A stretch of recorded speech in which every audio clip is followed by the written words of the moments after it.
Okay, good morning, everyone, and thanks for joining in today. My name is Dr. David Kanashko. I'm a chiropractor and acupuncturist.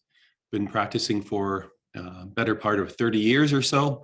And I'm the medical director at Meditech, which is the manufacturer of BioFlex laser therapy devices.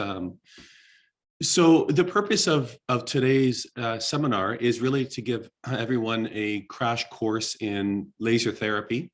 The terminology is all over the map. I'll talk a bit about that as well too. I usually will refer to it as laser therapy, even though there's better names for it, but I'll explain all of that as we go along. So a bit of housekeeping. First of all, I do really appreciate you taking the time today to join me. I try and present a relatively unbiased, if you can believe that, unbiased educational format. I try and use research and evidence that is accurate. Of course, I work for BioFlex, so there's that. I've used all sorts of different types of laser therapy equipment.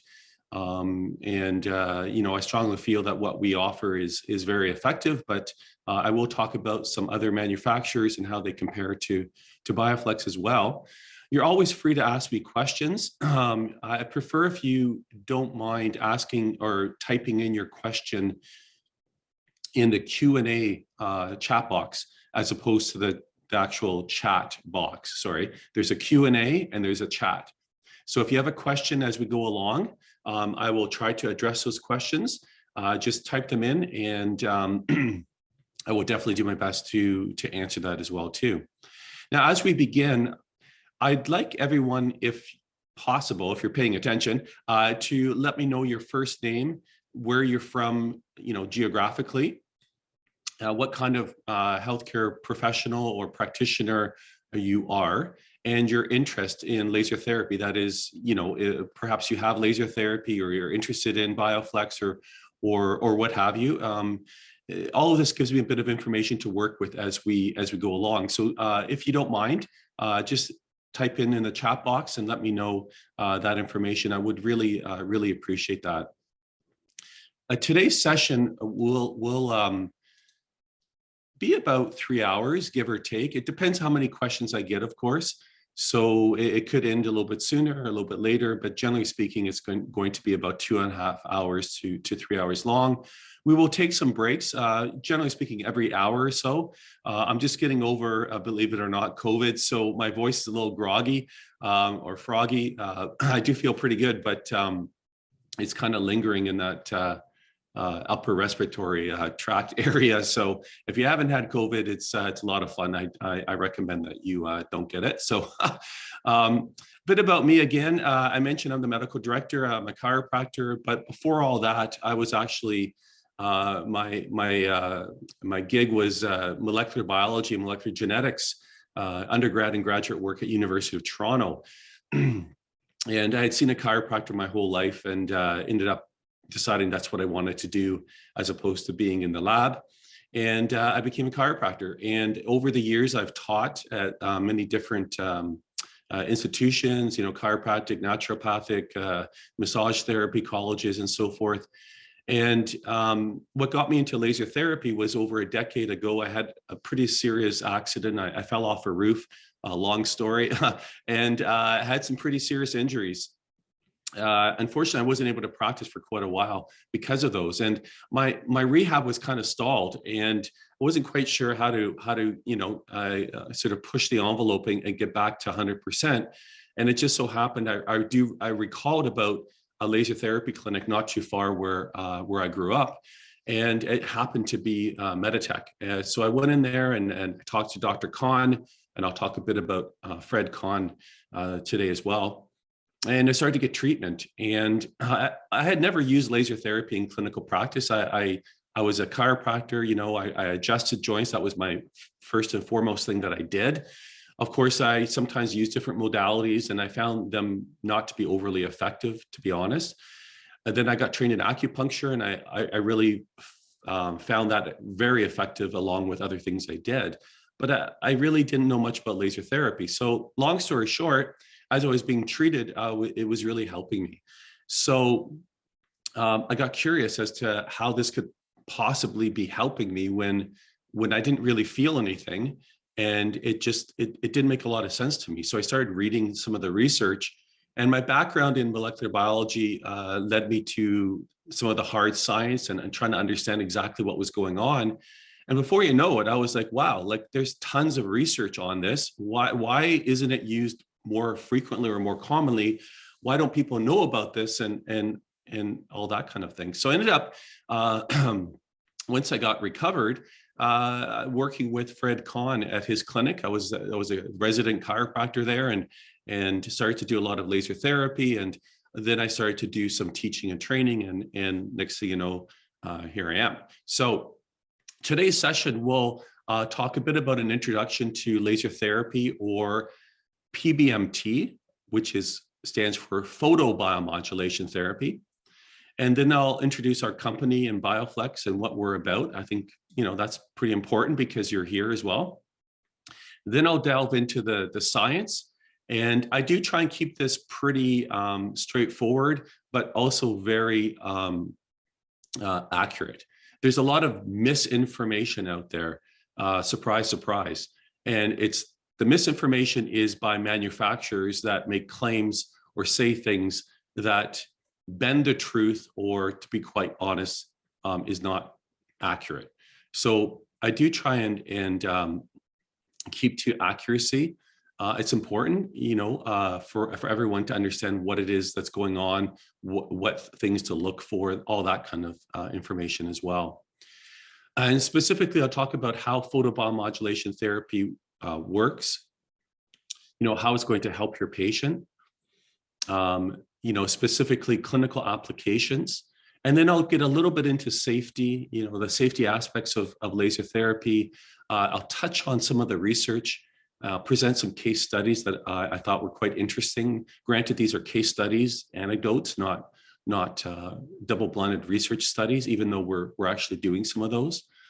And then, as I mentioned, I will mention about BioFlex versus some of the competitors out there, so you can understand the differences between us and some other manufacturers that maybe you're interested in, or maybe you have, I don't know.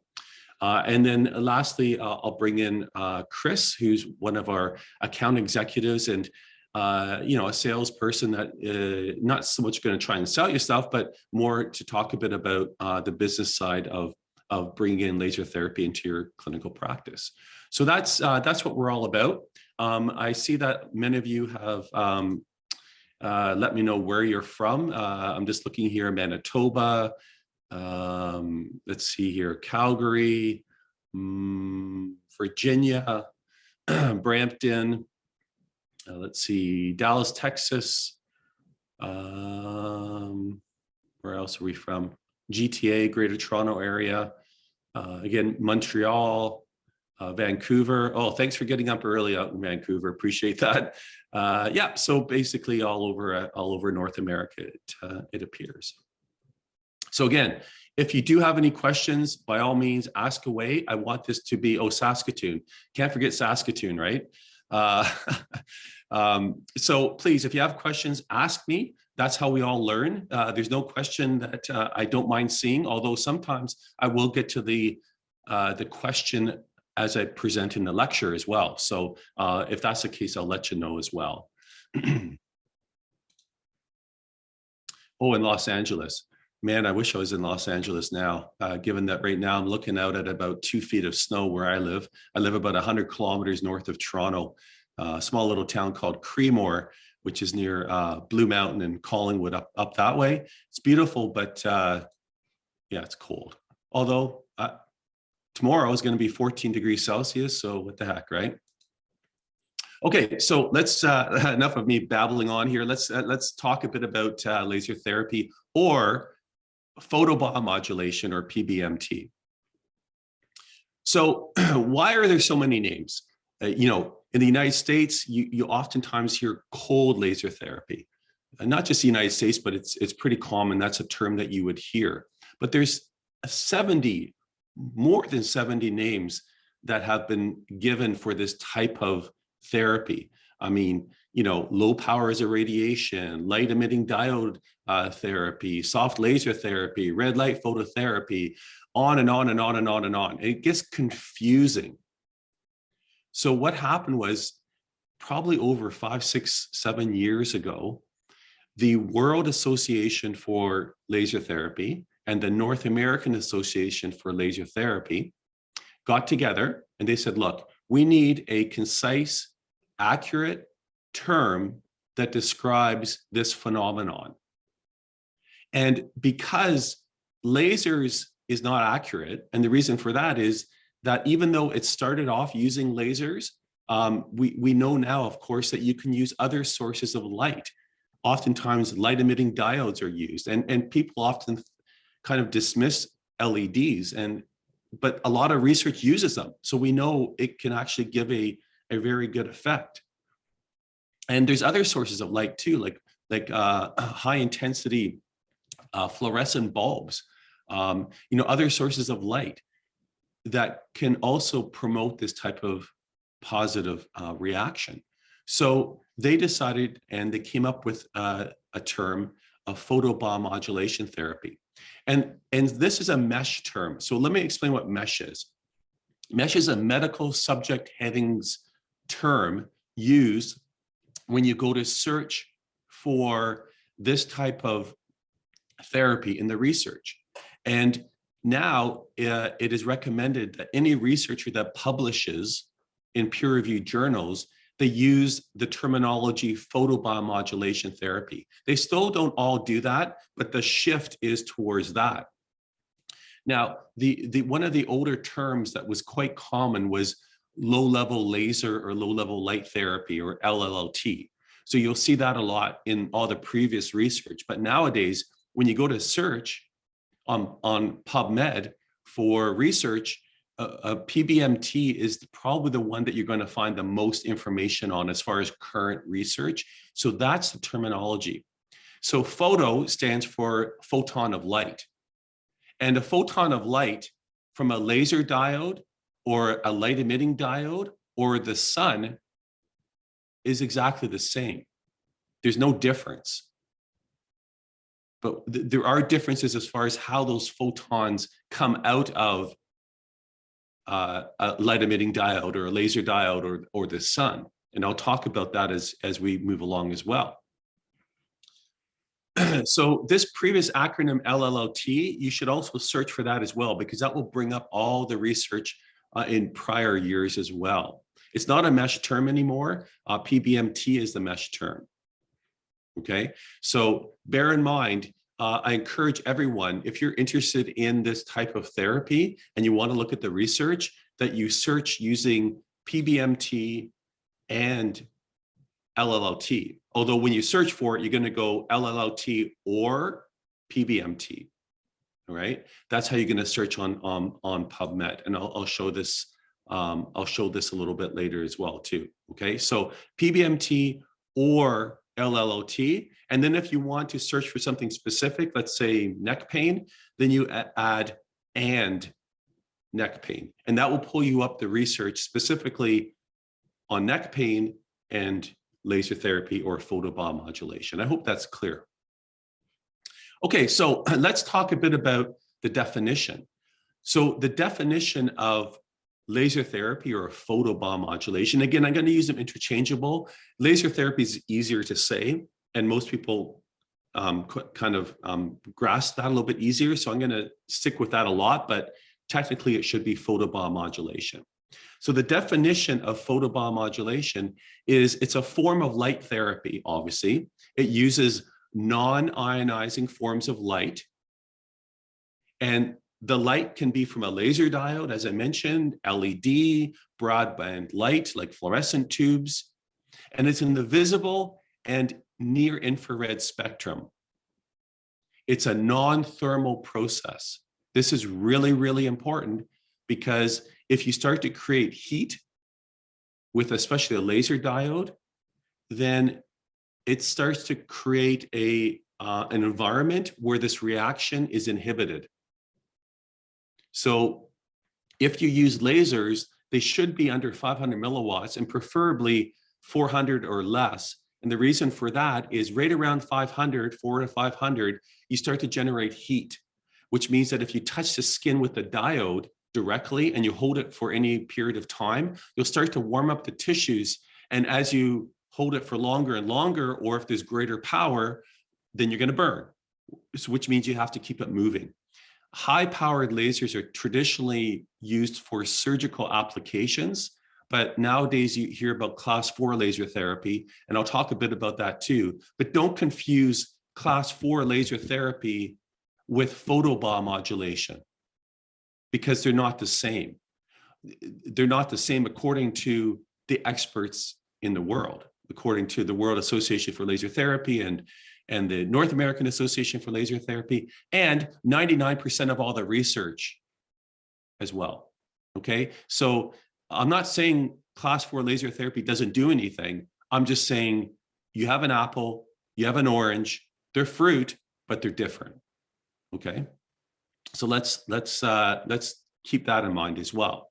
So this process involves something called endogenous chromophore. A chromophore is a photoacceptor. The easiest way to understand that is in your eyes. Of course, you have rods and cones that accept different wavelengths of light, right? And they light up. That's why we can see and see colors. That's an example of a photoacceptor.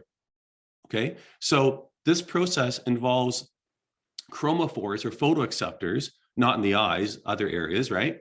And it causes a photochemical reaction or event, or a photophysical event or reaction inside the cell. So what does that mean? The easiest way to understand this is photosynthesis. We all understand the concept that plants have chlorophyll. Chlorophyll is an enzyme that absorbs the energy of light, photons of light, and converts the photonic energy into chemical energy inside the cell, the plant cell, in order for it to grow. That's photosynthesis. That is a photochemical reaction. But there's many different types of photochemical reactions, not just photosynthesis. And in the human body, there's quite a few, but there's specific ones that we're interested in for photobiomodulation. So this entire process involves beneficial therapeutic outcomes that helps to decrease pain, decrease inflammation, have a positive effect on the immune system, immunomodulation, and it helps to promote wound healing and tissue regeneration. The reason why I like laser therapy so much is that it works directly on cells and tissues. And it does this in a way that you cannot do with a chiropractic adjustment or an acupuncture needle or soft tissue therapy or any other form of physical and or modality therapy. It works completely different and it's synergistic. In other words, it will enhance what you do. And I know a lot of you get really good results already what you do. I get that. So did I, right? But what this does is it enhances that. And it also provides an opportunity to provide therapy where what you would traditionally do is either contraindicated, not indicated, or you might have a challenge doing it. I'll give you lots of examples. You know, if a patient comes in with an acute neck injury and I can't adjust their neck because number one, let's say they just won't let me, or number two, there's so much spasm and pain that I just can't do an adjustment for obvious reasons, I can do laser therapy. I can do laser therapy on any acute painful condition without causing any, let's say, issues with the patient. So there's lots of reasons why you can add laser therapy to the mix as well, okay?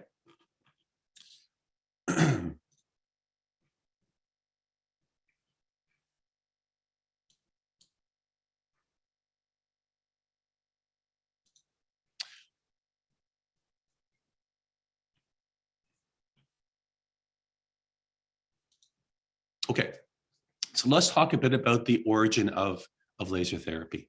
And really, it wasn't called laser therapy back when it was first kind of, you might say, discovered, and that's because there were no laser diodes.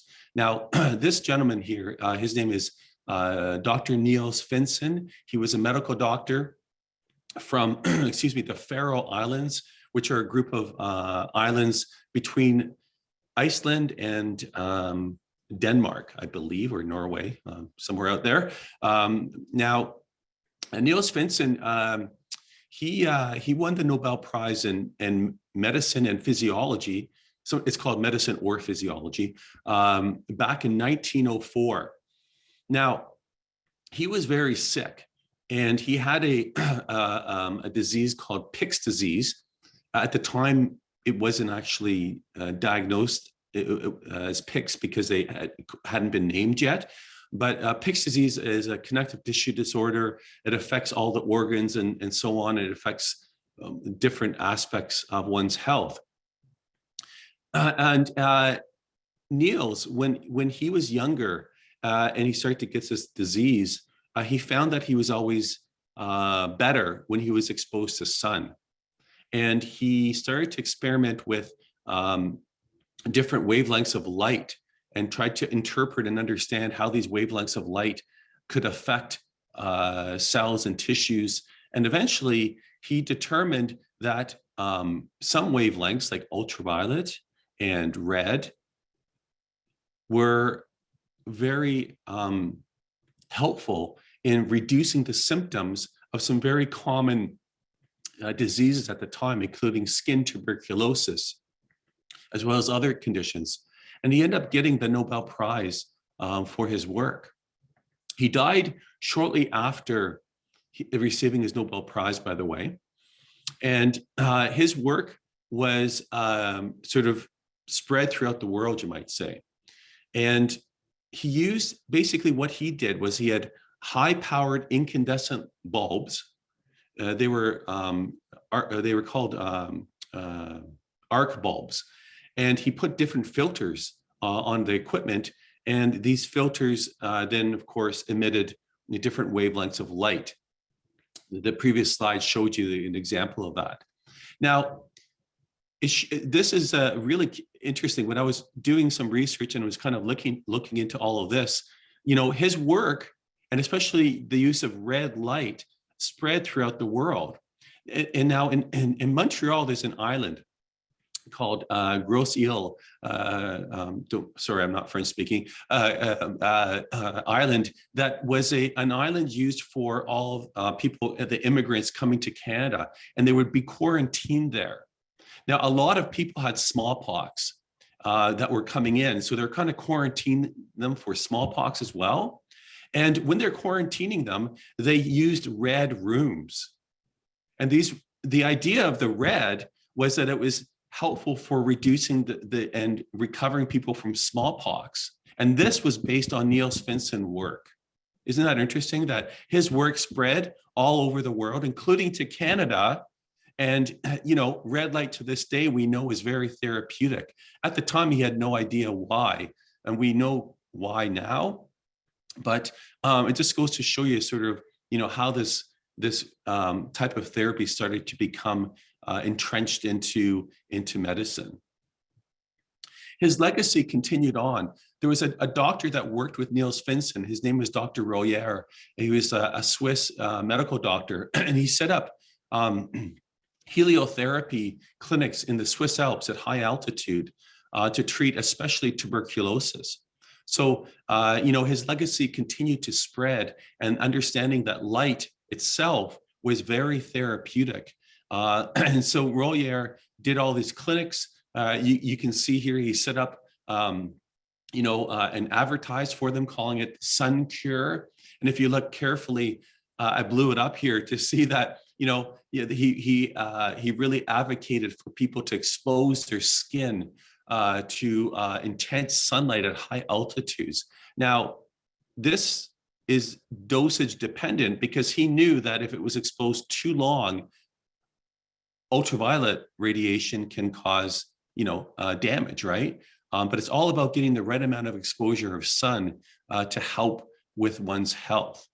And we know this to this day that that's in fact very important. Okay, so let's enter the laser. Now, if you're a fan of some movies, you perhaps know Dr. Evil. So it's just a frickin' laser is the thing that comes to mind here, because lasers were in fact only invented in the 1960s, and invented, actually physically built by Theodore Maiman, and there are some other scientists that also developed lasers around the same time in other countries as well. But he's accredited with the first working laser. Okay, now these first lasers were red. They were red because they used ruby crystals as the lasing material to generate the actual laser itself.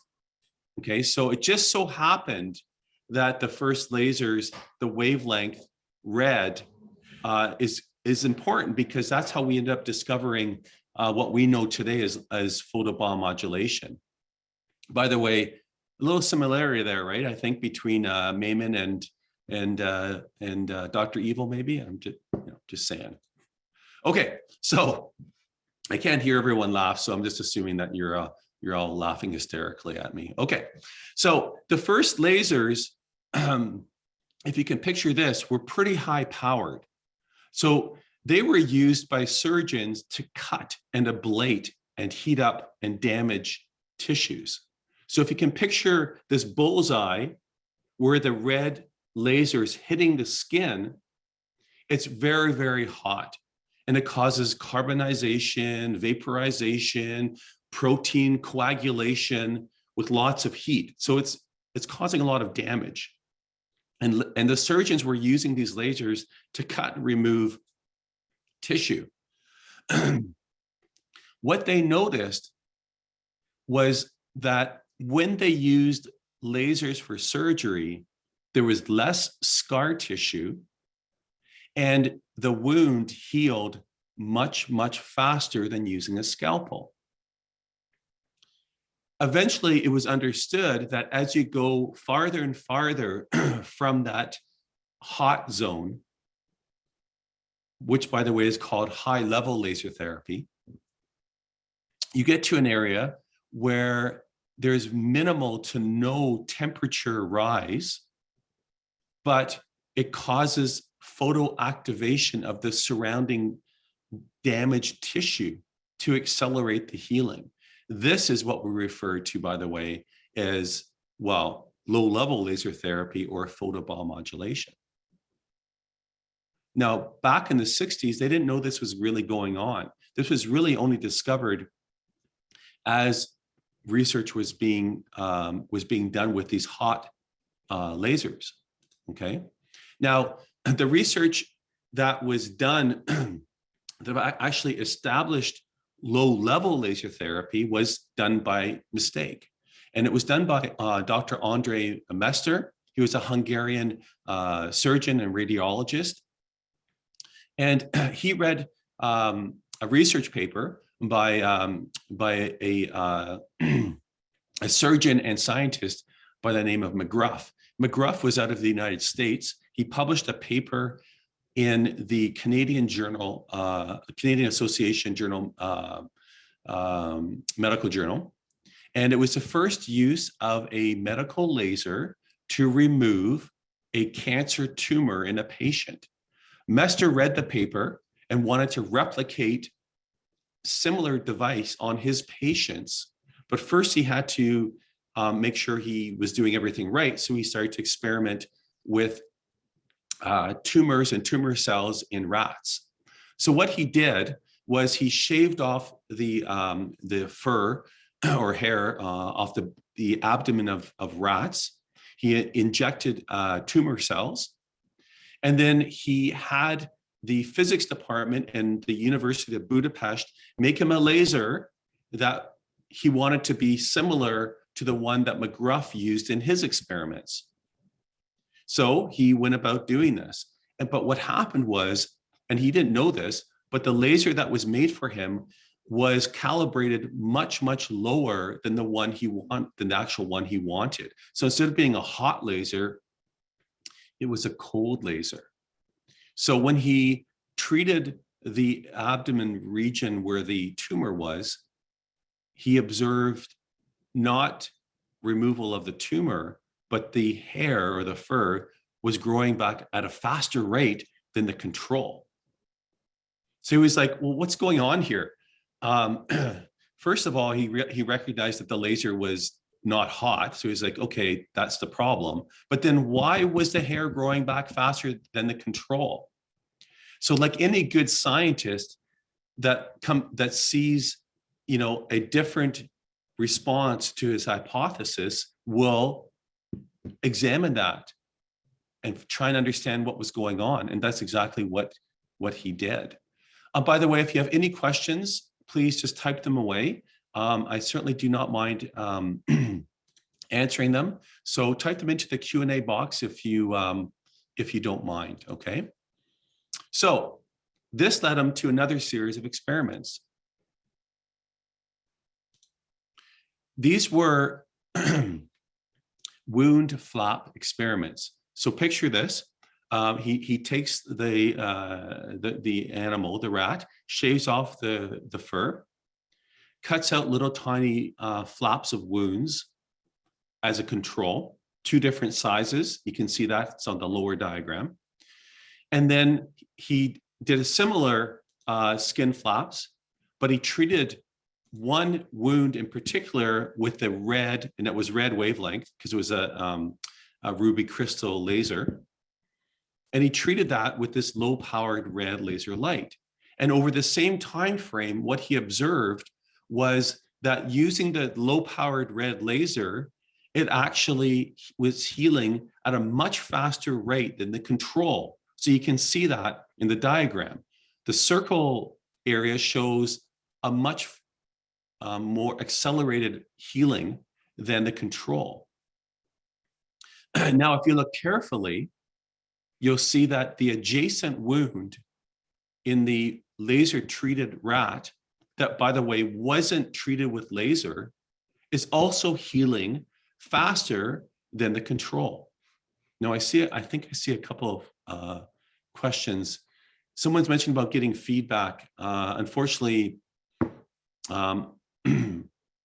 I don't really have a way to control that. So I'm not sure if it's on my end or your end, unfortunately. So you may want to adjust your settings. Okay. So the question is, he came up with another question. First of all, he determined that red light accelerates wound healing. Why? He had no idea. But second, the wound that wasn't exposed to the red light but was adjacent to it also was healing faster. So he concluded 2 things. 1, red light in this low-powered laser can accelerate wound healing. Number 2, the effect is not just directly on the area being treated, but can be carried in the circulatory system and have a systemic effect to adjacent areas. And this is the key thing that I want everyone to understand. Photobiomodulation or laser therapy is almost always marketed and advertised, and how you get trained to have a direct effect, where you put the light on the lesion or injury or inflamed area to try and reduce it or heal it faster. That's the direct healing power. That's great. But if you treat the blood, especially if you treat it for longer periods of time, you promote a systemic effect that carries in the blood and can also treat the surrounding area or wherever that blood supplies. I'll give you a really, and by the way, there's good research to show this. When you treat one area on the body, you can actually detect the effects elsewhere. The farther away you go, the weaker the effect, by the way. One example, one really good example, and many of you may have heard of treating post-concussion syndrome with laser therapy. Sometimes it's called transcranial laser therapy. There's still not enough research to get approval by the FDA or Health Canada, but it's used off-label a lot for this application, including by us. But light doesn't go through the skull very easily. So how can it possibly help the brain? Systemic effect. When you treat blood or bone marrow, that light can stimulate white blood cells, stem cells, platelets, and wherever they go, they will be drawn to an area that's inflamed or injured or diseased and help it heal. That is the power of a systemic or remote photobiomodulation. If you do both, direct and systemic, or sometimes called remote effect, you will have the optimal clinical result. If you just do one, you'll still get results, but it won't be as powerful. Okay, so that being said, let's move on. Let's take a look about the, and by the way, today's, what I'm trying to do today is an introduction. I do a full-blown certification in laser therapy. I have a series of webinars that typically, if you buy our equipment, it comes with your equipment, but it's also available, on demand as well. And that's about 6 or 7 hours. I go into this all in depth, but today I can't obviously do that, okay? Now, if you go to PubMed and you search for PBMT, photobiomodulation therapy, or low-level laser therapy, you're gonna pull up around 7,700 papers, probably more now, because this was done a little while ago. That's a lot of research. That's a lot of research. And every year, there's anywhere from 500, 600, 700 papers that are published. In 2021, there were 626 papers, low down because of COVID. In 2020, there were 745 papers. So it's heavily researched by lots of different scientists and organizations because the potential of photobiomodulation is very, very strong. Now, I don't have time to go into, all the research. I'll present some of it a little bit later on, but there's some really wonderful research. For example, in the Lancet, which is one of the world's most, respected medical journals, there was a great meta-analysis on treating neck pain with low-level laser therapy by Roberta Chow. There have been positive reviews in the Cochrane collaboration. Even the American College of Physicians and Surgeons recommend laser therapy for low back pain, if you can believe it. The British Medical Journal has published a good meta-analysis on knee osteoarthritis and laser therapy. So we're talking some really well-established good journals that have shown that laser therapy can be effective. So this isn't pseudoscience. This isn't, crap journals or whatever. It's real and it works, but you need to know what you're doing. If you don't know what you're doing, you're not going to have as good an effect. I'll give you an example. I know there's acupuncturists that are listening in right now. I'm sure you didn't learn acupuncture in a weekend. So it's a little unfair to say you're an expert by listening in for 3 hours for today's session. There's a lot to learn, a lot to understand to be really effective. And of course, the more you use it, the more you learn, the more you can adapt how you use laser therapy. So there's all of that. What we do as an organization is try to promote the education process and improve your clinical results. I do have a little question here. Can you make someone worse using laser therapy? And that's a great question. So I like to, there's one main thing that you need to understand is that out of all the randomized human clinical trials, none have ever found any side effects. So by that, I mean, there hasn't been any recorded incidents where laser therapy has actually caused a negative effect. But patients can sometimes be temporarily aggravated with laser therapy. And I'll give you classic examples. As a chiropractor, I always tell my patient, especially the first time I adjust them, that you may feel really great after the adjustment and everything will be great. But you know what? You may also feel a bit worse, especially the next day. Throw a bit of ice on that or whatever. But the idea here is that sometimes when you're working on tissues, you stir things up a bit in order to try to improve their mechanics, improve the physiology that's going on in that area. Same thing for acupuncture, same thing for soft tissue therapy. I mean, if you ever had ART done on you, if you don't tell your patient this might hurt or you might feel sore afterwards, and then they get sore and they blame you, you're not doing your job. Now, does it happen very often with laser therapy? It does not, but it can.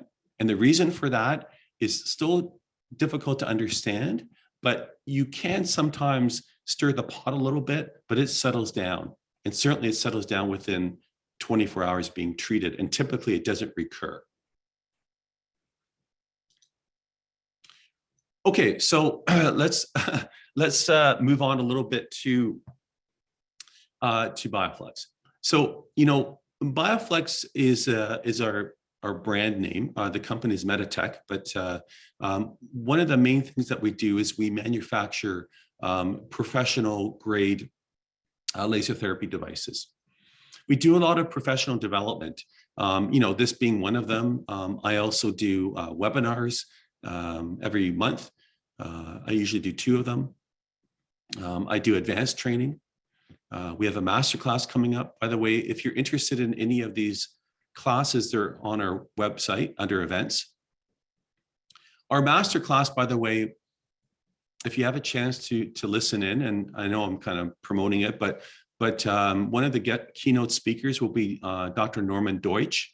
Norman Deutsch has written 2 New York Times bestsellers on neuroplasticity. One of his chapters, it talks about photobiomodulation, how it can be used for patients recovering from things like post-concussion syndrome, or how to alleviate or improve symptoms of neurodegenerative diseases, or recovery from stroke, or just in general to help your brain improve its health. So if you're at all interested in that kind of stuff, he will be speaking. We also have neurologists and other some really good speakers. I haven't yet posted it on our website. I will be in the next week or so. So I encourage you to do that as well too.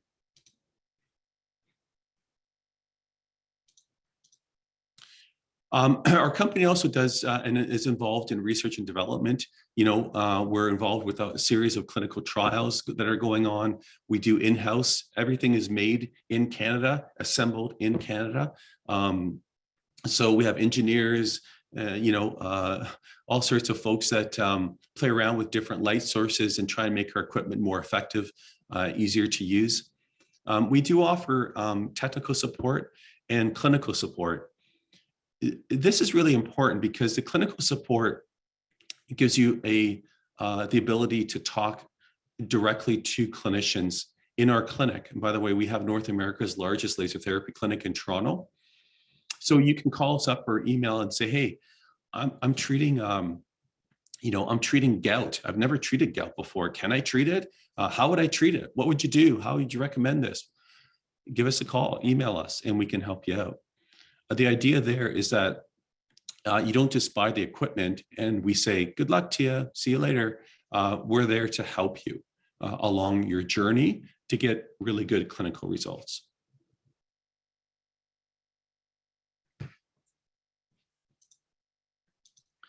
And of course, it's an investment. Equipment's not cheap. The reason for that is that we're a class 3 medical device.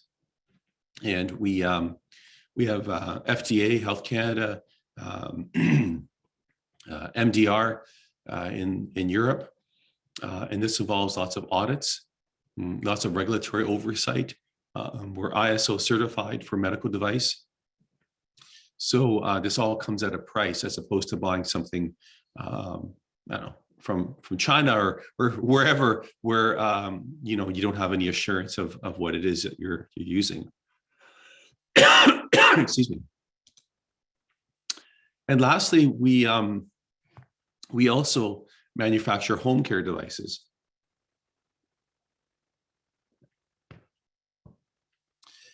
The idea here is that not everyone can always get into a clinic, or perhaps they want to treat themselves in between visits, or you know, whatever the case may be. So we offer a different type of equipment used for home, and I also do some public education webinars as well for the general public, as opposed to healthcare professionals. So some questions about, you know, frequency and treatment, that kind of thing. I will definitely talk about that. So that's what we offer as a company. Dr. Fred Kahn is the, I should say was, because he passed away last year, was the founder of Meditech and BioFlex. His story is quite fascinating. You know, he was a vascular surgeon, and he was trained in Toronto and McGill in the United States, and he ended up being the head of surgery in a hospital in Santa Barbara in California for 20 years or so. He retired back up to Toronto, really active, always into golf and skiing and different things, whatever. But he had a skiing accident, and he tore his rotator cuff. This was when he was back in Toronto. Sorry, I'm just having a little tickle in my throat. So, you know, he had some imaging, and they said, hey, we should do surgery on you. And he's like, there's no way you're going to touch my shoulder. And this is a surgeon saying that. He goes, I want this healed without surgery, because if you guys botch this up, you know, then I'm worse. I don't want that risk. So he ends up seeing a chiropractor buddy of his, Dr. Don Fitzritzon, and Don is still active. I don't know how old Don is. I imagine he would be in his 70s now. I knew Don, you know, just because he was associated with the Canadian Memorial Chiropractic College back in the day.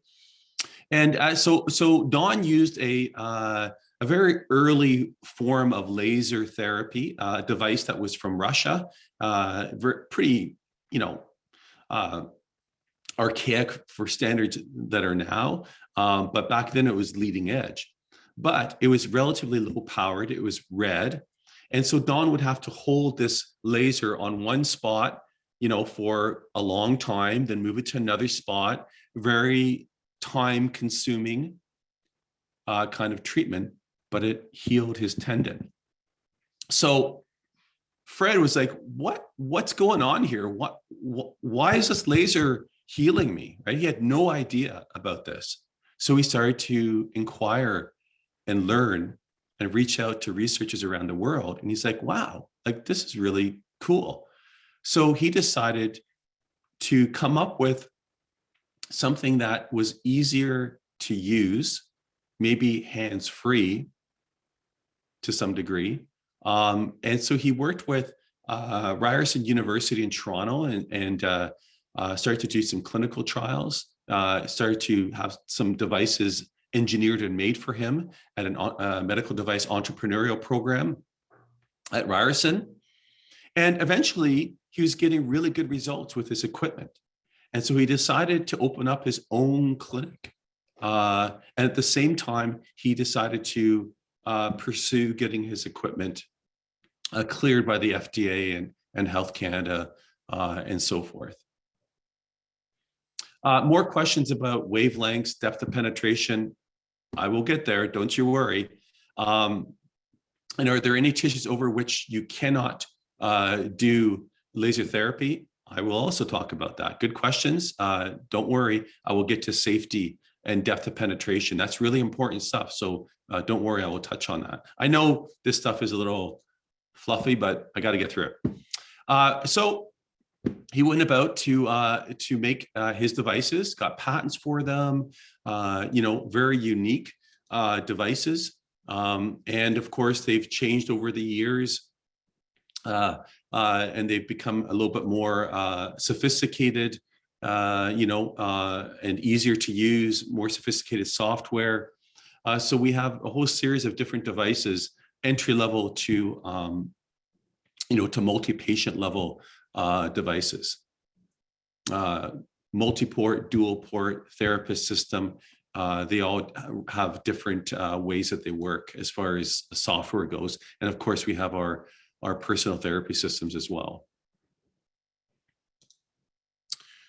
As I mentioned earlier, Norman Deutsch, I put up this title page so you could see his name.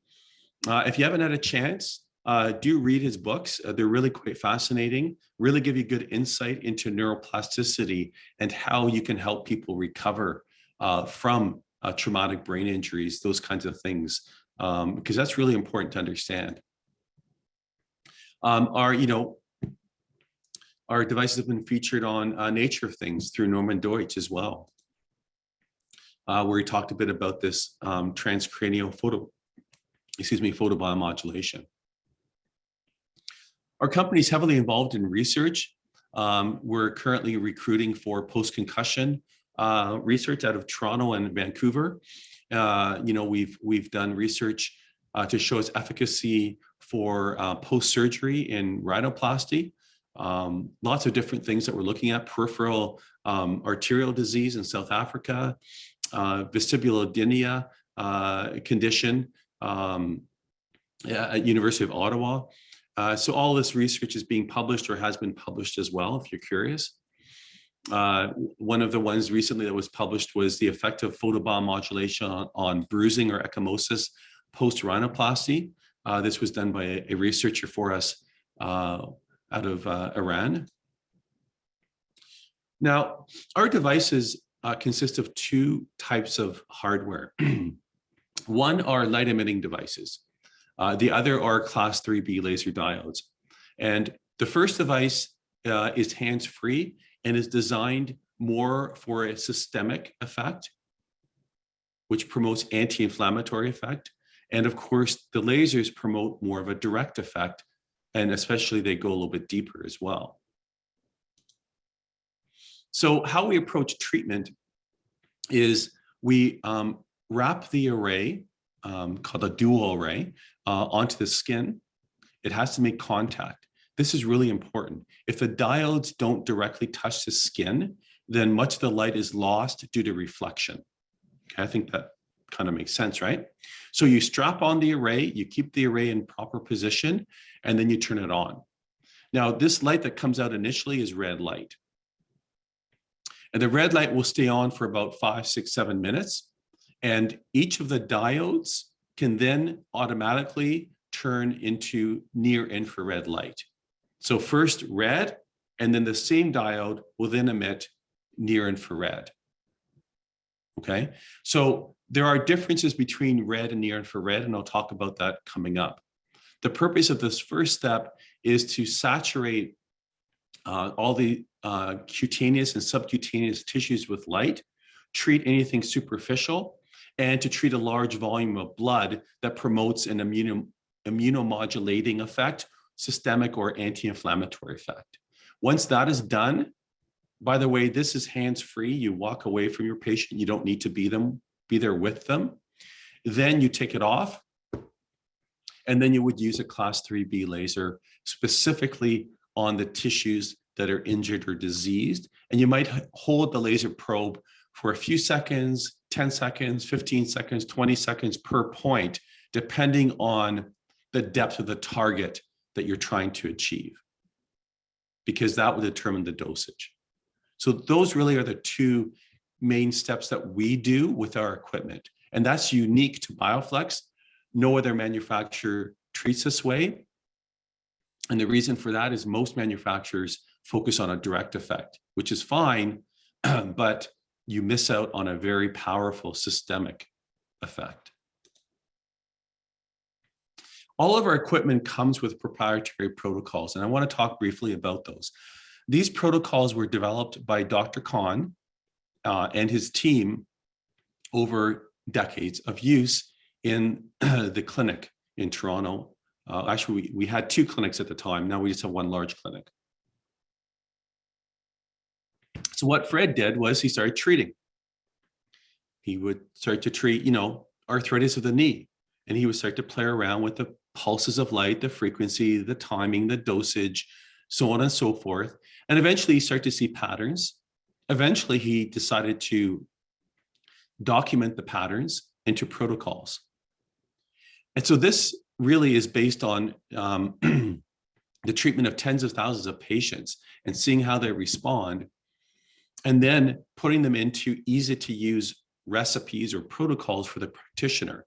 What it does is it saves you the hassle of trying to figure out dosaging and the trial and error. It's all been done for you by him and his team over decades, right?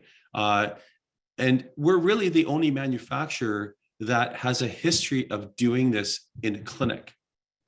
Other manufacturers say they have protocols or parameters.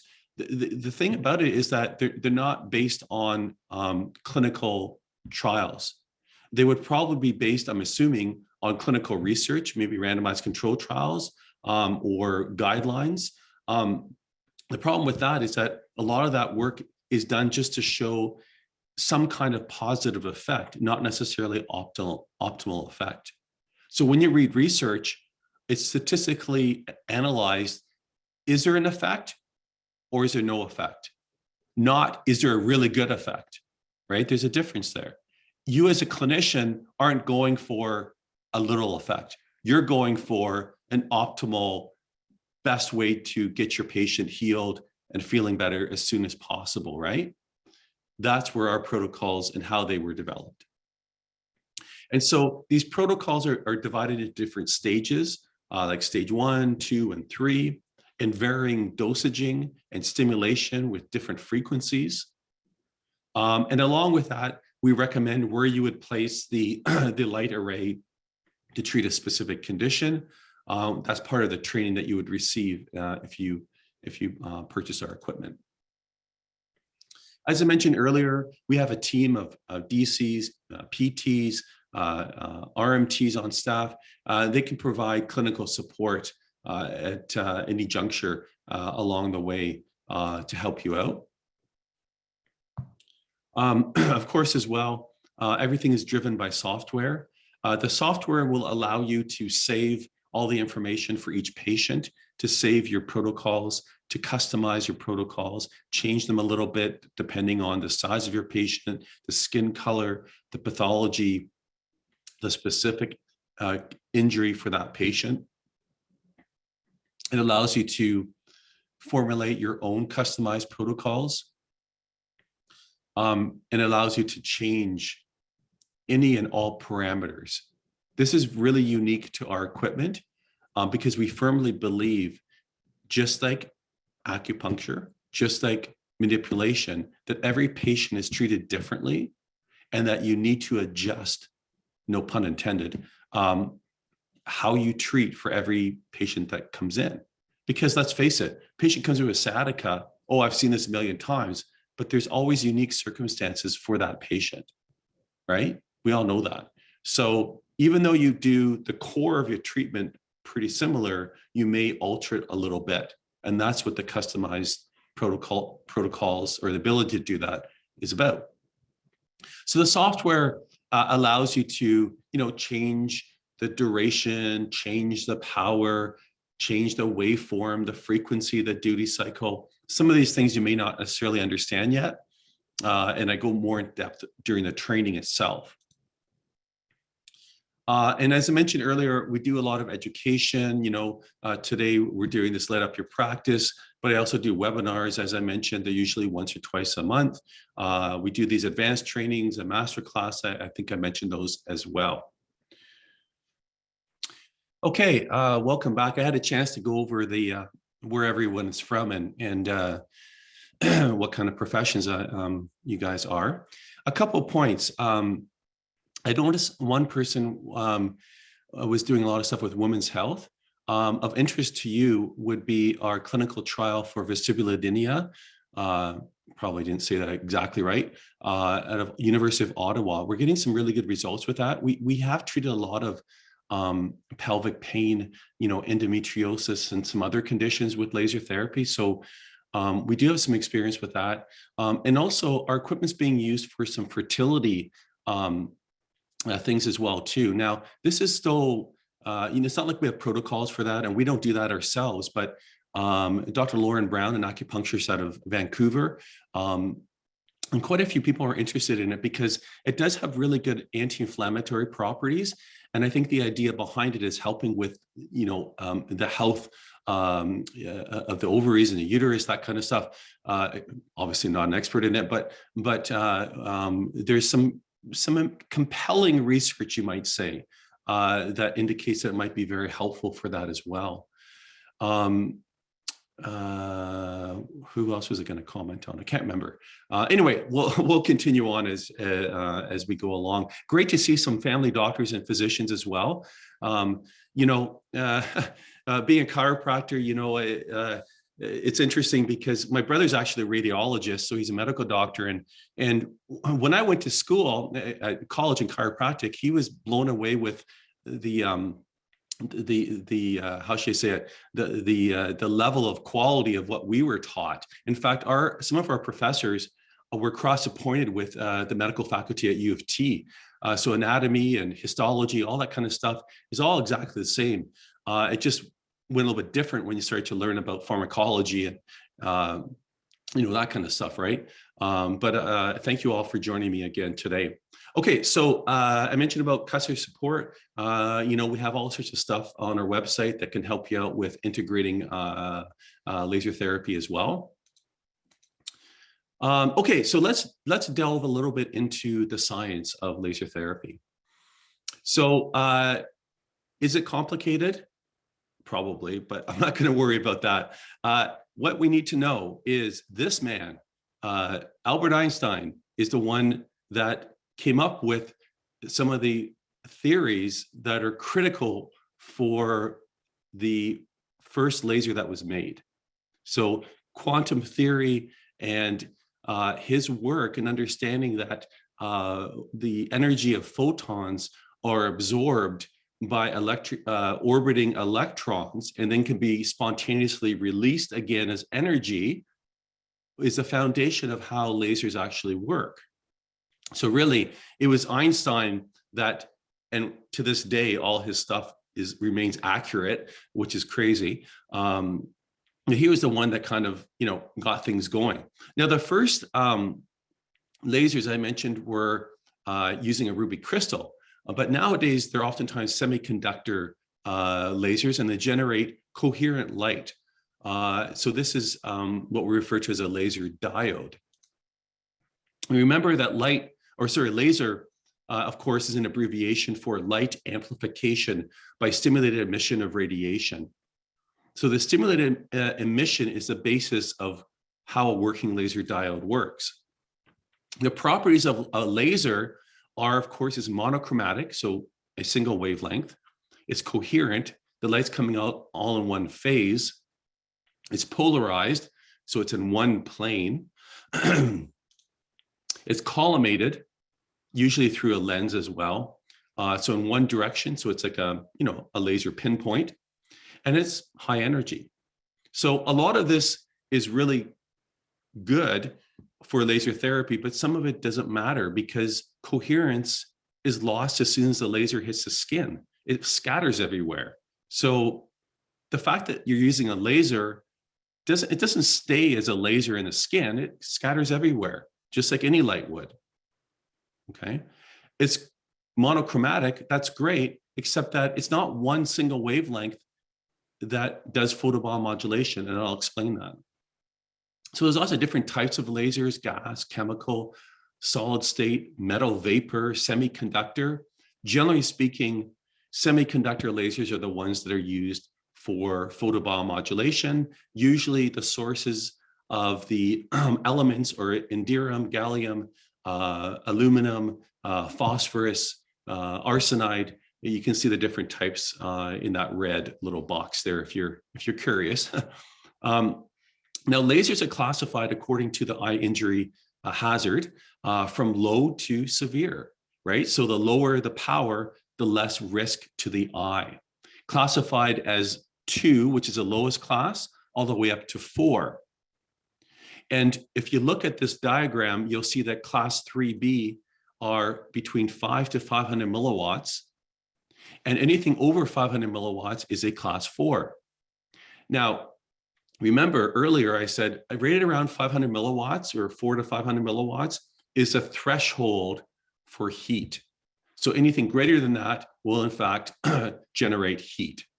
Most therapeutic laser devices are going to use a class 3B laser, usually anywhere from 30, 40 milliwatts up to 2, 3, 400 milliwatts.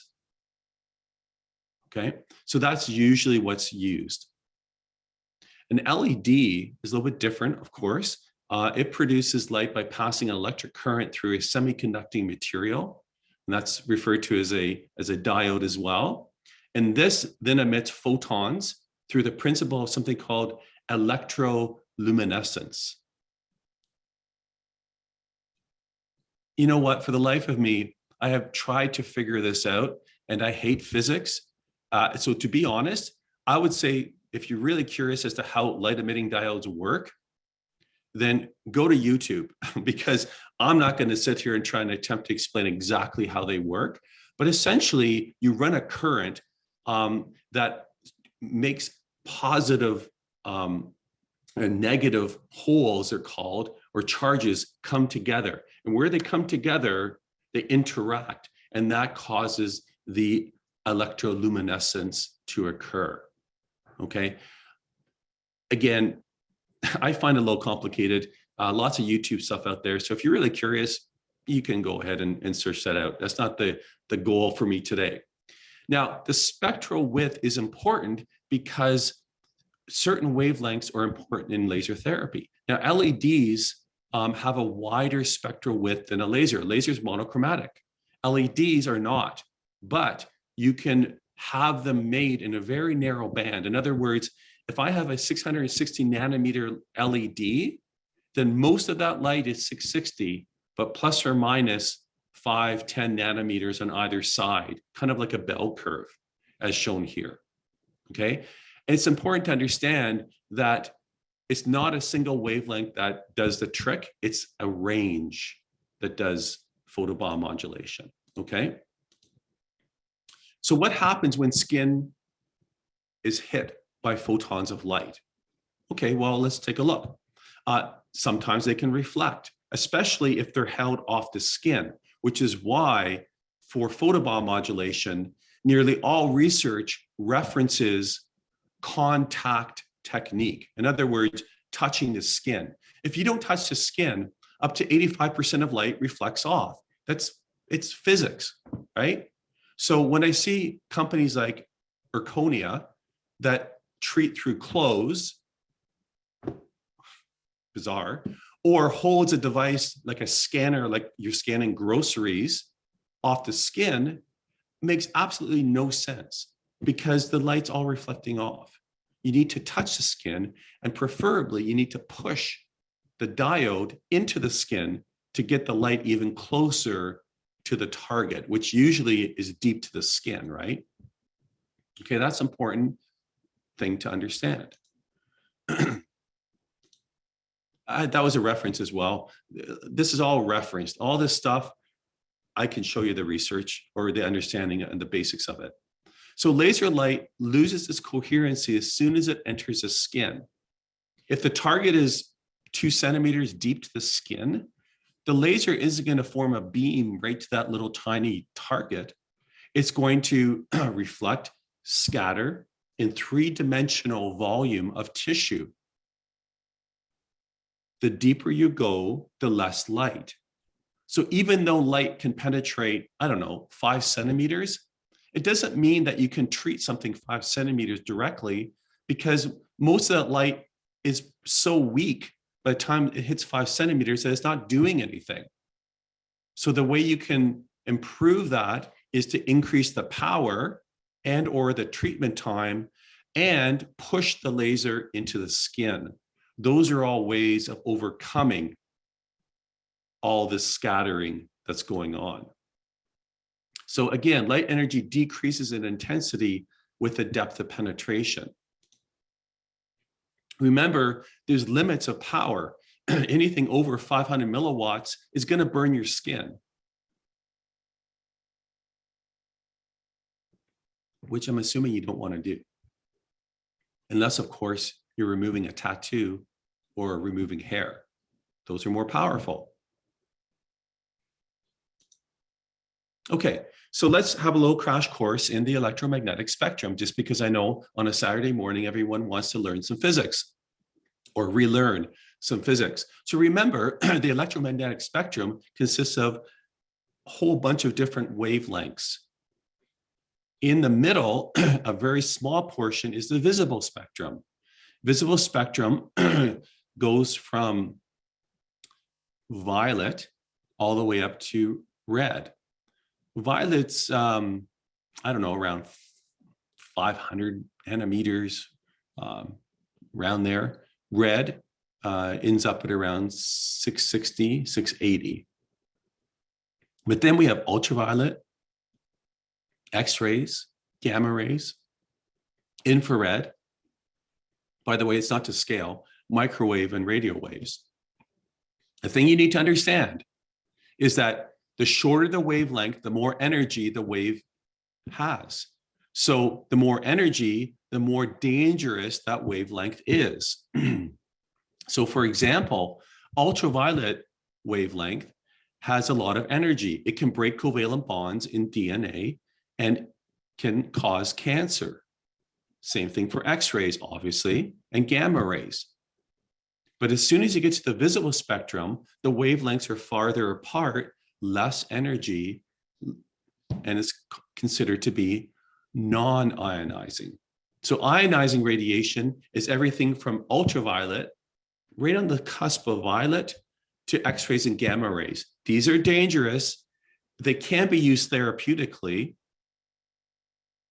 but the dosaging is critical because it can cause a lot of harm. Whereas non-ionizing radiation, like visible, infrared, microwaves, much longer wavelengths, and in fact, not very dangerous. It was interesting. I just happened to come across something I was reading, I think last night, and they were talking about one wavelength. I think it was 8 hertz. And they discovered that 8 hertz wavelength for sound waves is extremely dangerous to cells. It's because they resonate 8 hertz. And so they can actually have developed sound energy weapons that can immobilize and cause all sorts of trauma to tissues in the human body. You may have heard of some of these incidents in Cuba, and there were some other things. They have these kinds of things available. So it shows you that certain wavelengths and the frequencies that they are generated at can impact cells. And that's a whole different topic. But okay, let's talk a little bit about what laser therapy is doing. First of all, we need to understand that the main target for laser therapy is the mitochondria. And of course, we know the mitochondria is critical for energy production. Earlier, I gave the example of a photoreceptor chlorophyll in plants. Of course, this will generate a photochemical reaction that produces energy. It converts light energy to chemical energy. It's a fascinating process that can occur in plants. But there's other photoacceptors in the human body. For example, melanocytes produce melanin. Melanin happens to absorb a lot of wavelengths, especially ultraviolet, that protect the body from excessive ultraviolet. The darker your skin, the more protection. The darker your skin, tends to be where you live in climates where you're exposed more to UV, therefore it blocks more light, more UV, right? I think we all understand that concept, but it also absorbs some other wavelengths as well, especially a little bit of red and infrared. So the darker your skin, a little bit less light will penetrate through. Not a lot, but some. There's other photoacceptors like hemoglobin can absorb red and or infrared, depending if it's bound to oxygen or not, for example, right? Then we need to understand that there's something called absorption spectrum.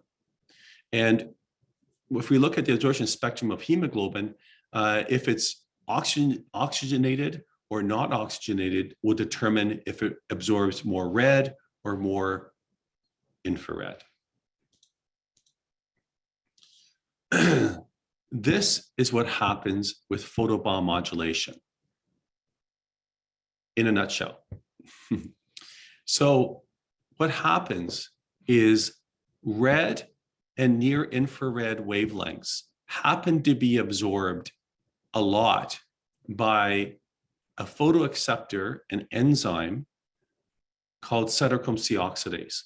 Now, cytochrome C oxidase or cytochrome oxidase is one of the terminal enzymes of the electron transport chain, which of course ends with the terminal enzyme ATP synthase that converts ADP into ATP through the energy transfer of protons and electrons down the gradient in the electron transport chain.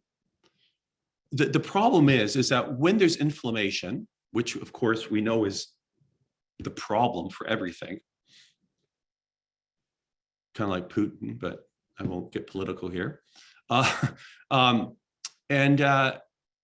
If you have an increase in nitric oxide because of inflammation, it actually slows the electron transport chain down because it actually binds to cytochrome C oxidase better than oxygen. So when you have lots of nitric oxide, because it's a byproduct of inflammation, it actually slows down the ability of the cell to produce ATP. So the metabolism slows down. So the cell eventually can undergo cellular apoptosis or death, or become quiescent, or just not function normally. So healing is delayed and it becomes problematic. Oh, by the way, someone mentioned they treat long COVID, post-COVID. We have a neurologist, Dr. Ashley Bonjon, out of I don't say we, I mean, he's his own neurologist. He's out of South Africa, and he's been working a lot on post-COVID, long COVID patients. I think he's going to talk a little bit about that in a masterclass as well, if you're interested in that. And there's some research to suggest that laser therapy can be helpful in these conditions as well. Okay, so getting back to this mechanism, nitric oxide is going to slow everything down because it binds to cytochrome C oxidase and it slows it down. But the energy in red and infrared light can actually break the hydrogen bond of nitric oxide on cytochrome C oxidase. And by doing that consistently, you allow the mechanism of ATP generation to start to improve its efficiency, and more ATP means the cell can start to recover. And there's a whole series of other reactions that go on in the cell, and it can even affect calcium ion channels, but essentially that's what's going on. So this shows you the absorption spectrum of the active absorption spectrum of cytochrome C oxidase. Note that certain wavelengths are better absorbed than others: 620, 680, 760, 820. These happen to be red and near infrared wavelengths. So these are the wavelengths I mentioned earlier that seem to be absorbed better by the target, cytochrome C oxidase, and helping the cell to overcome the actual inflammatory issue. Okay. So here's a nice schematic of what's happening. These are the enzymes of electron transport chain. Do you need to know them? No. But we all learned them at some point. Pretty sure we did. I learned them way too many times and forgot them too many times. So what happens is, in a normal aerobic respiration, we're breathing oxygen, we eat stuff, we got glucose and Krebs cycle, you know all that stuff, right? So what happens is you have the proton gradient that's going along, transfer of energy, electrons, and eventually you produce ATP from the precursor of inorganic phosphate, ADP. We all know that reaction. Okay, that's what happens normally. By the way, as we get older, these reactions become less efficient. So as you get older, you get more tired. You want to have more naps. The ability to do exercise, all the rest of it seems to decline, right? That's part of the aging process. But if you're smart, you exercise a lot, you maintain a good, healthy diet, and you do some other things to help to slow down that aging process of the mitochondria. So mitochondrial health and mitochondrial diseases, which by the way is lots of things from cancer to whatever, photobiomodulation works on this foundation of producing energy. And that's why it's so fascinating. And that's why it can literally help with so many types of diseases and injuries, because it's tied into inflammation and it's tied into poor mitochondrial efficiency.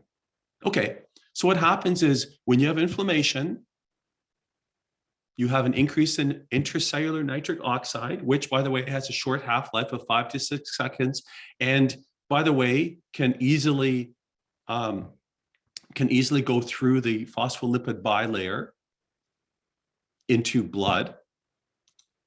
Nitric oxide preferentially binds to cytochrome C oxidase, as I mentioned earlier, slows down the production of ATP, and now we've got a cell in metabolic stress. And if it's prolonged, then you have a wound that doesn't heal very well, an injury that doesn't heal very well, chronic inflammation. I'm describing all your patients. Okay.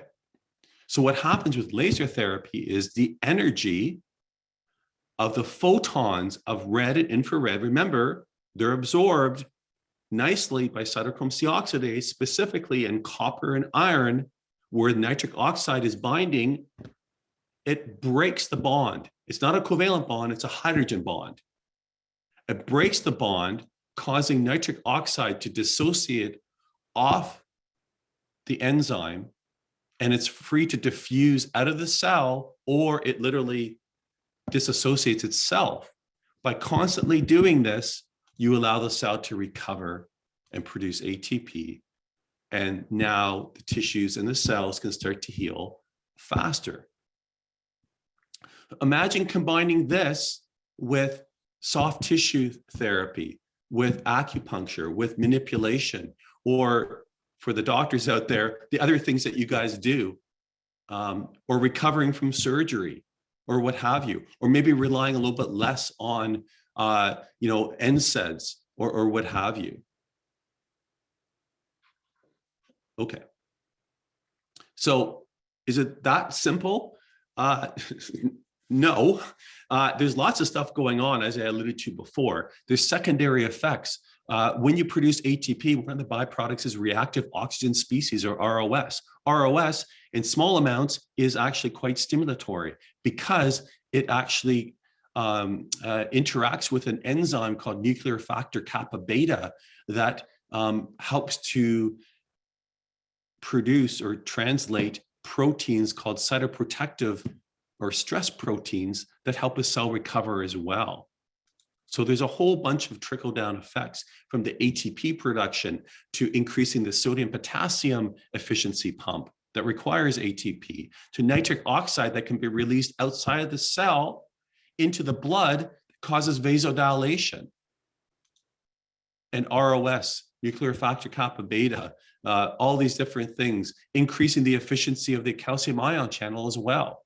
So there's lots of different ways that laser therapy can actually help the cell. End of the day, you want the cell to repair itself and regenerate. You want to reduce inflammation. You want to increase circulation and vasodilation. You want to modulate the immune system, white blood cell stem cells, and accelerate macrophages and how they interact with the tissues that's injured, reduce edema, and help to control pain, as well as modulating fibroblast secretion and maturation of collagen as well. I have a question here from Amber, a patient recovering from a quadruple bypass 6 weeks post-surgery. Would I be able to speed up healing on the sternum? Absolutely. We tend to treat within a day or two of surgery, post knee replacement, post other surgeries. So it can definitely help. It's not contraindicated to treat on the chest with light because it's not imparting electrical impulse, by the way. Hope that answers your question. Okay. A little bit about wavelengths, because it's important to understand. This curve shows you the absorption and activity of the enzyme cytochrome C oxidase. Notice that certain wavelengths stimulate it more than others. You have your green, yellow, orange, red, and then you get into near infrared and beyond.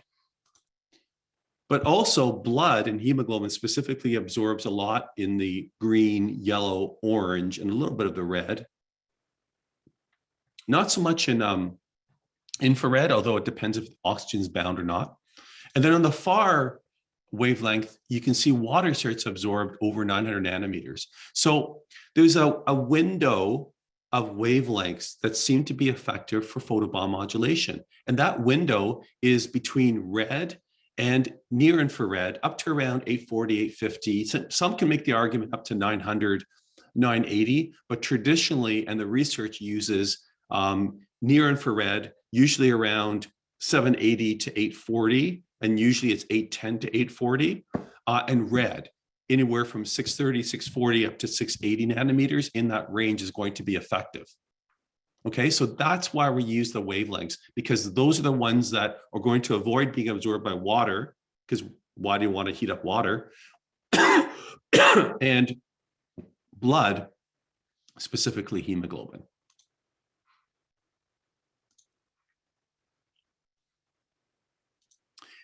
And earlier I showed you this this little chart. This was published by Tina Carew. She's now, I believe, retired researcher out of at the time it was the Soviet Union and now is in Moscow in Russia. And she did a lot of this work on the absorption spectrum of cytochrome C oxidase. She was one of we actually know her quite well because she worked with Dr. Kahn initially to kind of so he understood what wavelengths to use in his equipment. Okay, so as I mentioned earlier, there's specific red, 620, 680, or in that range. Doesn't have to be exactly 620, but it should be between 620 and 680. And infrared between 760 and 820. Again, they're going to be effective. So what determines how deep light can go? And honest to goodness, this is the one discussion that drives me bonkers whenever I try to explain it, and people, well, how should I say this politely? They've been fed a lot of information that is not accurate. Okay, so let's look at some research, okay? The research suggests that the most important parameter that governs how deep light will go in your body is the wavelength. Because some are more transparent than others. In other words, if red light is absorbed partly by hemoglobin and say melanin, well, then less light can go into the body. So it's a well-known fact, red penetrates not very deep. Now, green and yellow, blue, violet are highly absorbed by hemoglobin and melanin. So they penetrate even less. Near infrared is not as absorbed by hemoglobin and some of the other photoacceptors, and can go a little bit deeper. So if I have red and infrared, the deepest wavelength is around 810, 820, 830, 840, in that range. That's the most transparent wavelength because it's less absorbed by other photoacceptors. So then why use red? The thing about red is that it's highly reactive. It's a really good wavelength, especially for treating blood and subcutaneous tissue and skin, anything just below the skin or at the level of the skin. It's really, really, really good wavelength. But it can't go very deep. How deep does it go? I'll talk about that because it's not one answer. And if someone says, or some company says, oh, our light goes exactly 10 centimeters, that's bull crap. I'll tell you that right now. Think about it. Is there bone in the way? Is there tendon in the way? Is there stuff in the way? It all affects how deep light can go. Okay, so other factors include the density of the tissue, the skin color, how much blood is going on in the area? Is there hair in the way? Is there fat in the way? These all affect how deep light can go. Okay, this is this little chart. I don't know, it looks complicated to me. Essentially showing you that water absorbs light at different wavelengths, melanin, hemoglobin. So we need to understand that when you're trying to target something, you can't dismiss other photoacceptors that might get in the way by absorbing light as well. Okay, so according to the research, when you have near infrared around 808, again, this is going to be the same for plus or minus 10, 20 nanometers. It can go 3-4 centimeters deep probably. But as you increase the wavelength, 980, getting absorption by water, it goes about much shallower. It can't go as deep because it's being more absorbed by water. So for example, 808 nanometers will go 54% deeper than 980. And I mentioned 980 because class 4 laser therapy devices oftentimes use 980 because it targets water and it heats it up. Now, another question I get asked about is superpulsed lasers. Multiradiance is superpulsed. Theralase is superpulsed. And they always claim that it goes deeper. Well, I don't know. When I look at the research, it's not the case. So according to Anders, Juanita Anders, who's a well-known researcher, her research suggests that 808 or near infrared will penetrate significantly deeper than 904 superpulsed. Okay.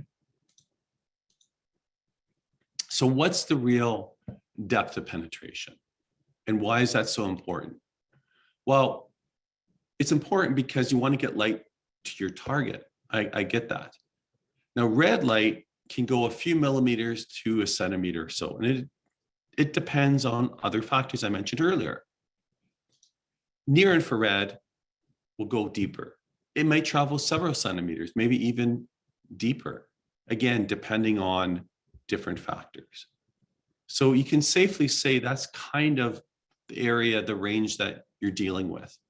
The problem is, as I mentioned earlier, is just because it goes to a certain depth doesn't mean the light's doing anything. I'll give you an example. If I'm watering a plant and I'm trying to get water to the deepest roots, and I put water on top of this on the soil, that water is going to be absorbed at the top surface way more than at the deeper root level. The deeper root level may get a little bit or may get none. Yet I watered the plant. So how do you get light? How do you get water to the deepest roots? Well, you add more water and maybe slow it down a bit to let it saturate. Same thing for laser therapy, right? Even though light in this example, the bottom dotted line, it can go that deep, But let's say, for example, I have it on for 10 seconds. And in that 10 seconds, I only get enough energy, enough dosage to cause a reaction at this level right here. So that's the depth of penetration. That's the actual active depth of penetration. In other words, that's what it's actually doing something. It's not doing something down here, even though it's absorbed down there. It's because there's not enough light there to cause any reaction. Okay, so the longer the light's held can affect how much, the fact that it can actually be more effective deeper up to a certain point. And that's really important to understand. Okay, so once again, if you want light to go deeper, don't hold it off the skin because it's going to reflect off.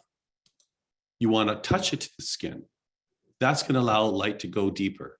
And then preferably, you're going to push it into the skin to allow the tip of the laser diode to get closer to your target. By doing that, you'll get the deepest effective or active depth of penetration.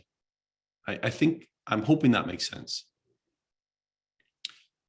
Okay, so remember, light, even though light can reach a certain depth, it's all depending on the therapeutic dosage. If the dosage is inadequate, photobiomodulation is minimal or none. If the dosage is too high, then there's an actual feedback mechanism inside the cell such that it slows down photobiomodulation and the result's suboptimal. Doesn't hurt your patient, just doesn't help them. So too little does nothing. Too much isn't as effective. This is sometimes referred to as a biphasic dose response. Whereas you take light and you start to treat A to B, there's very little or no light. I should say there's from A to B, let's say there's no light. Okay, there's no photobiomodulation. Then as you start to increase the light, slowly, you'll start to get an effect. And the more and more light that you use, the more power of light, then you'll start to get an even better result. Eventually, you'll get an optimal photobiomodulation effect. But then if you keep increasing the power and or the treatment time, the dosage starts to build up that you get an inhibitory effect and the results are less. And in fact, if you use way too much energy and you start to cause heating, you can inhibit the cellular processes inside the cell, and that's where you start to cause a problem. Okay, the purpose of a fever, which I had when I got COVID, was your body reaction to try to deal with the pathogen. Fevers can kill, especially in infants. You don't want to heat up cells because cells have an optimal range of temperature for function. When you increase that temperature, guess what? Cells don't like it and they start to die, right? So you don't want that. Okay, so you have to understand that you don't want to excessively treat with too much light. And the question is, well, you know, how do I not do this? Well, I mean, our equipment is never going to get to this point because it's designed not to do that. But if you use other equipment and you don't know the dosaging and you don't know what you're doing, then you may, in fact, cause an inhibitory effect. Only class 4 is going to cause this heating effect. Okay, so earlier I mentioned that there's two different effects of photobiomodulation. There's direct and there's indirect. Directly is where the light can actually reach a cell that's under metabolic stress and help the mitochondria. Indirect is if the light is absorbed by the immune system, specifically circulating white blood cells, platelets, stem cells, either in the bone marrow or in the circulating blood. And these cells become activated. They start to secrete more anti-inflammatory cytokines, and especially are attracted to areas where there's an injury or a disease going on, and it actually helps those cells and tissues recover, even though you're irradiating away from the area. And that's a systemic or remote effective photobiomodulation, one that's promoted when you treat the blood for longer periods of time. There's two ways of doing that. One is invasive if you take a fiber optic needle and you insert it into a vein.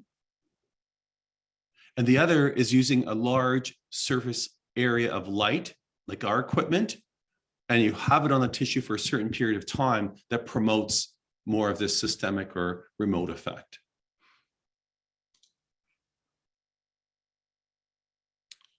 I have a question here from Patricia. I'm not sure I understand it. Benefits or indications for class 2 or class 3R.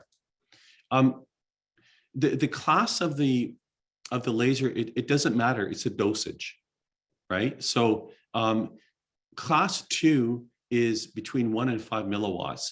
If I had a class 2 laser and I'm trying to evoke a response, it's not going to be very effective. I'll tell you that is because there's just not enough energy to cause an effect. And you might say, well, what about LEDs? Well, yeah, but we just don't have one LED. Like for ours, we have up to 240, which gives you up to 3,000 milliwatts of energy coming out. I'm going to say if you're going to use a laser diode, at least use a 3B. Because that will at least give you a bit more power, and preferably one that's just not 4 or 5 or 10 milliwatts, but something a little bit more powerful because you do need to get more energy. A question here, does more inflammation, the more of a response versus less chronic inflammation or less response? I think I understand the question. Essentially, the response to photobiomodulation is much more rapid and objective in acute inflammatory conditions or injuries or diseases. You'll see a response much faster. In chronic inflammatory conditions, it might take longer. The effects are cumulative, so you may take 3, 4, 5, 6 sessions in a prolonged chronic progressive disorder to start to see a really good result. Whereas if it's if it's an acute injury, you'll start to see results usually right after the first treatment.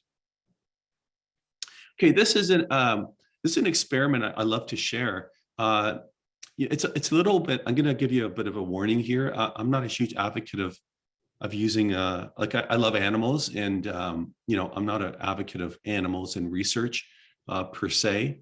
But that's I do have to mention that. But anyway, this does use pigs in this research, and what they were looking at was does systemic photobiomodulation could it possibly help to reduce tissue damage in cardiac muscle cells after a heart attack?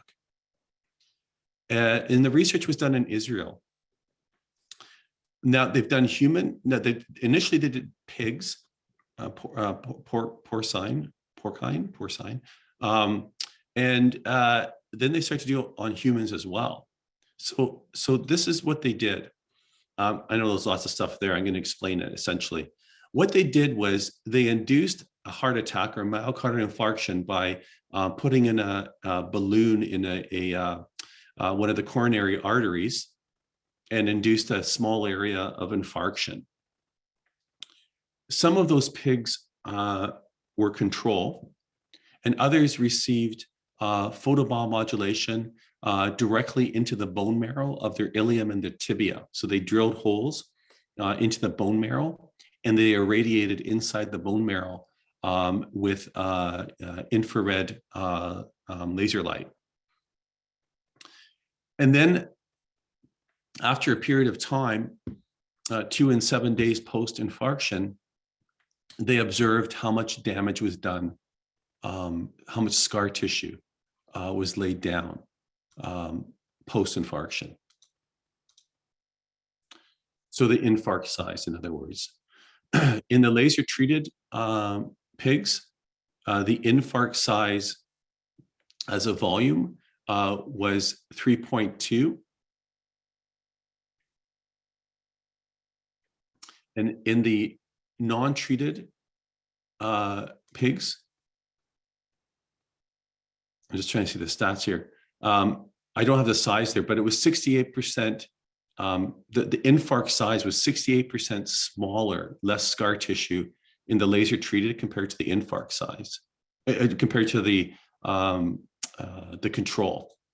So in other words, what in this experiment, they determined that laser therapy application in the bone marrow caused significant reduction in scarring and enhanced angiogenesis and functional improvement in both the acute and long-term phase post-myocardial infarction.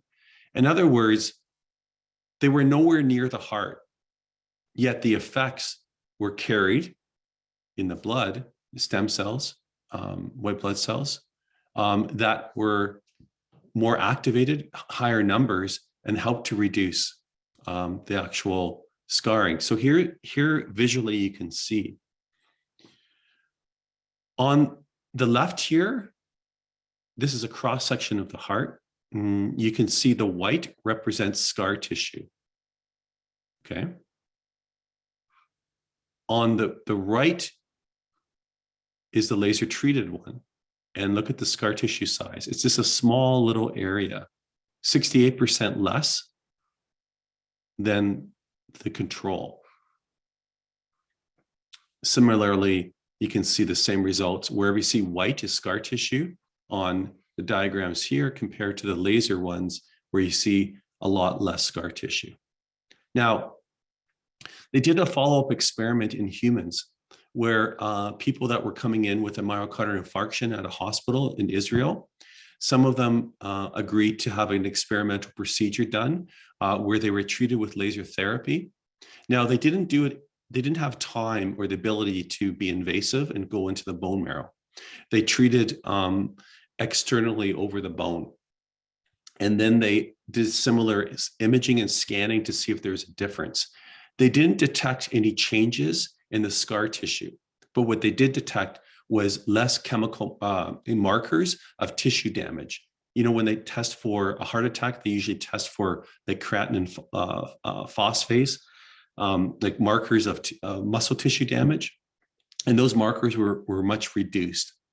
The reason, so the result there was that it did something, but there wasn't enough dosage because the light to get to the bone marrow is limited when you're external like that.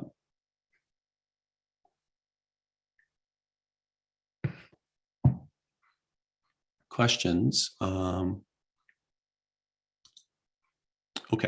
so let's move on. I'm probably now, I need to speed up a little bit because I'm thinking behind. Sometimes I start to meander a little bit, so you have to excuse me. Okay, so how does this help your patient? I'm assuming that's why you're here, right? Hopefully so far you're starting to understand how this works. How it works on your patient is it's going to improve angiogenesis and neovascularization. It will improve maturation and production of scar tissue such that there'll be less visible scarring or adhesions. It can help muscles recover faster. It can reduce inflammation and edema. And it can help different cell types, including nerves, cartilage, and bone, by regenerating them faster. That's how it's going to help your patient. In theory, in clinical practice, those are two different things. What can you treat with laser therapy? Well, traditionally, it's been used for the musculoskeletal system. Muscle strains, ligament sprains, tendinopathies, fascial tears, fasciitis, cartilage tears, joint degeneration, even fractures, bursitis, inflammatory joint disorders, contractures. These are all traditionally where you're going to see laser therapy used. I have a question about cancer. I'll talk about that shortly. It can help the nervous system. So you can treat disc herniations, neuropathies, especially diabetic neuropathy, neuralgias like trigeminal neuralgia, palsies like Bell's palsy, nerve compression syndromes like carpal tunnel syndrome, anywhere where you have compressed nerves. Even the symptoms of spinal stenosis can be improved. I'm not saying it's going to have any effect on the biomechanical aspect of stenosis. I'm saying that it can help reduce inflammation and some of the symptoms associated with stenosis. And we've seen that in our clinic quite a lot. It can help skin lesions because a lot of these skin lesions are inflammatory based. Acne, eczema, dermatitis, psoriasis, rashes, herpes zoster. These are all things that you can actually use it for.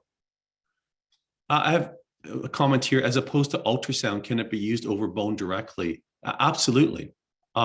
We treat fractures. I think I have a case study of a fracture as well, or 1 or 2 case studies. But yeah, you can definitely use it over bone.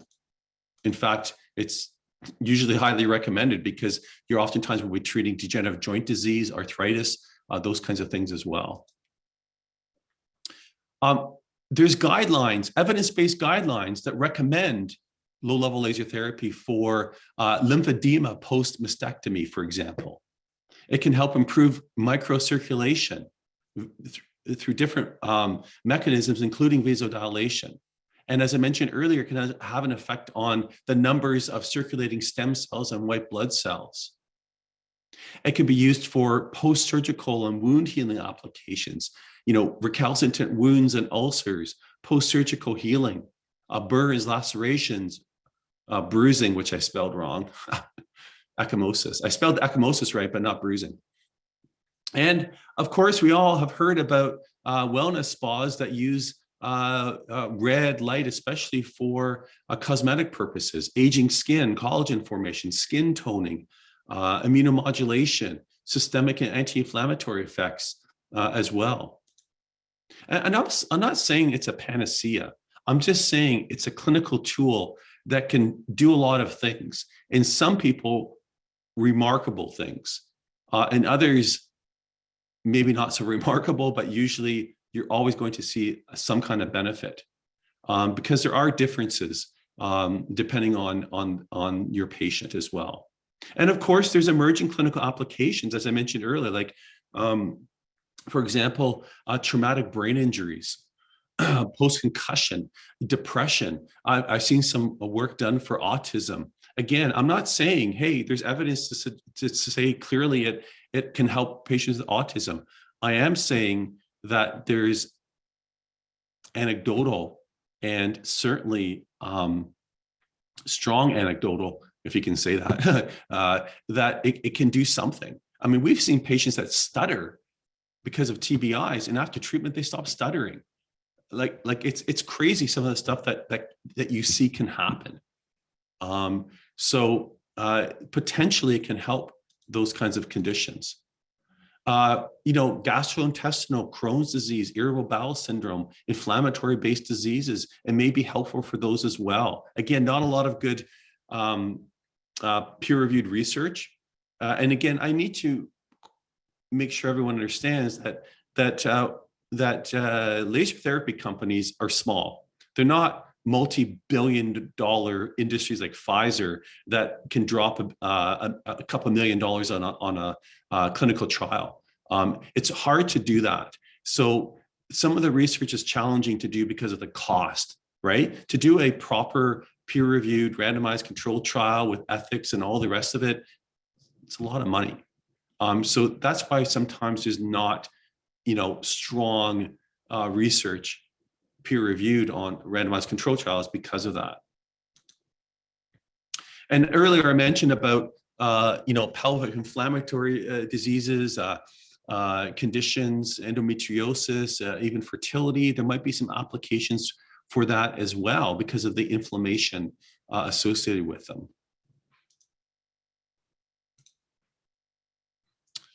I had a question about Alzheimer's.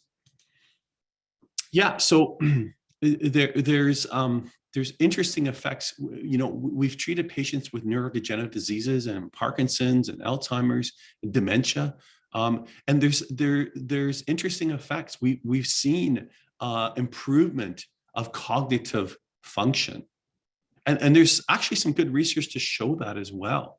So it's an emerging therapy that, in fact, may be helpful. If I knew someone close to me that had Alzheimer's, I would be having them do transcranial photobiomodulation constantly. It's not going to hurt them, and more than likely, it can be helpful. Okay, safety. There's been some questions about that. So let's talk briefly about that. My reference here is Physiotherapy Canada. They have a publication about therapeutic devices, and they do mention laser therapy. It's a little bit outdated now, but still I'll give you an idea of some of the safety aspects. Now I have a question here from Jillian. Since you're talking about safety, how about using BioFlex post-radiation treatment? I understand that there's some concern about applying more energy to an area of tissue that has already received an insult, but given there's no heat, I'm thinking BioFlex could help on these patients. Right. So one of the classic examples of that, Jillian, is treating oral mucositis. Because of post-radiation treatment for cancer, oral cancer, one of the unfortunate side effects is oral mucositis. And now photobiomodulation is considered to be an evidence-based therapy to help reduce or prevent the formation of oral mucositis post-radiation. There's been some research into understand that will it have an effect on the cancer or the cancer that's being treated in the area. In general, they feel that it won't have a negative effect on that cancer. So it's still considered to be indicated, even though, and I'll talk about cancer in a second, we still don't recommend treating over an area of known carcinoma. So one contraindication, don't treat over a growing fetus for obvious reasons. You're never going to apply any energy device over a growing fetus. Don't treat, as I just mentioned, perhaps over an area of known or suspected malignancy because we don't know the effects, even though the research has suggested it won't have a negative effect. Again, not wise to treat an area of skin cancer with any kind of device that may promote circulatory effects or have an effect on metabolism of cells. In vivo, photobiomodulation hasn't been shown to cause a negative effect. In fact, it's shown to be helpful. But in vitro, we've seen different results, including accelerating cancer cells metabolism.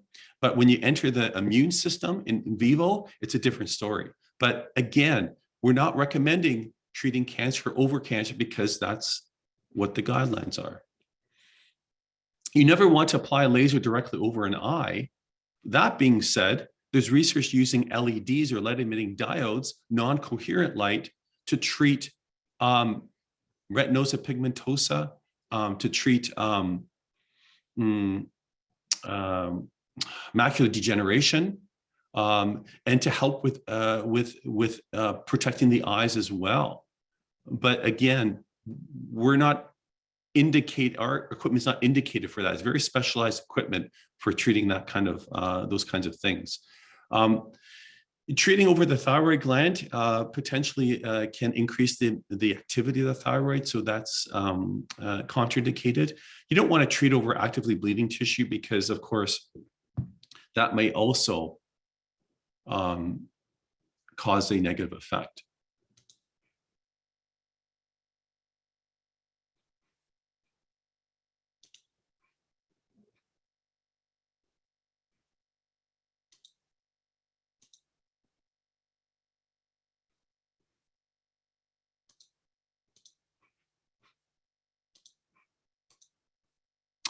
Sorry, I just had to do something there. So you also don't want to treat over an area of active deep vein thrombosis or thrombophlebitis, again, because you don't want to necessarily increase the blood flow in those areas. Okay, the main issue with laser therapy, it makes sense. You got an eye, you got a laser, that's going to be dangerous, right? So the eye has a lens, of course, it's going to magnify the light, and this can cause the damage to the retina, right? So because of that, you want to protect the eye when you're using class 3B or especially class 4, but especially in class 3B when you're treating, okay? In general, you're going to have a sign that indicates you're using a laser device, the power of it, the source. This is supplied with, excuse me, with the equipment.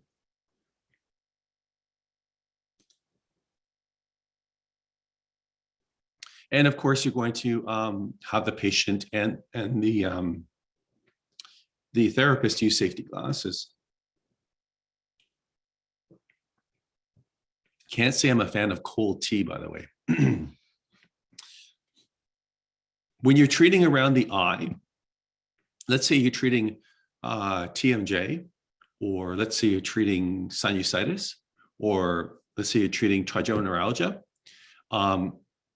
you'll want to protect the eyes 100%. By doing that, you're going to wear these specialized safety goggles that will prevent any stray light, laser light, from reaching the eye. Okay, let's take a look at the research. When I search for LLLT and I search for PBMT, I'm going to come up with over 1,400 peer-reviewed randomized control trials.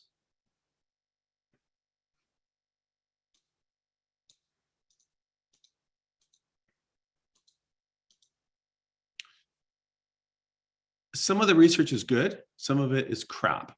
But the last 5 to 10 years, the quality has been much, much better. So let's just take a look at a little bit of the research.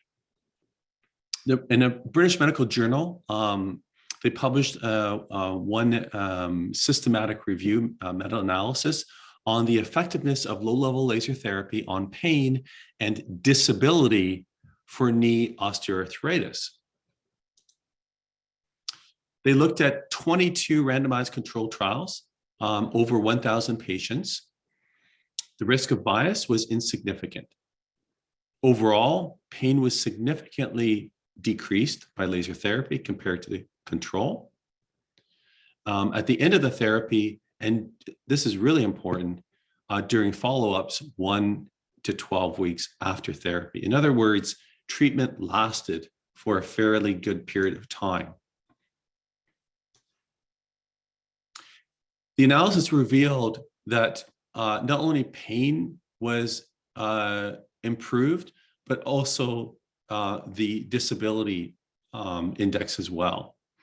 So less disability, greater ability to walk and to do different functions of the knee as well. And no adverse events were reported in this particular meta-analysis, which carries through to almost all research, that there's no adverse effects. This is Roberta Chow. Roberta Chow is a medical doctor in Australia, and she was a pain specialist. She is a pain specialist, treated a lot of neck pain, and she also got trained in acupuncture. And so she was noticing good results with acupuncture. Someone got her on to laser acupuncture, and then she realized that the laser and doing laser therapy gave really good results. She ended up doing a PhD. She did some randomized control trials as part of her PhD. And then she went on to do a meta-analysis of a series of randomized control trials on neck pain and laser therapy. It was published in The Lancet. It was one of the top 10 most downloaded papers that year. I think it was 2009. She has spoken at some of our events in the past. One of the world authorities on pain and laser therapy. So this particular meta-analysis, the results were that laser therapy reduces pain immediately for acute neck pain and up to 22 weeks after completion with patients with chronic neck pain.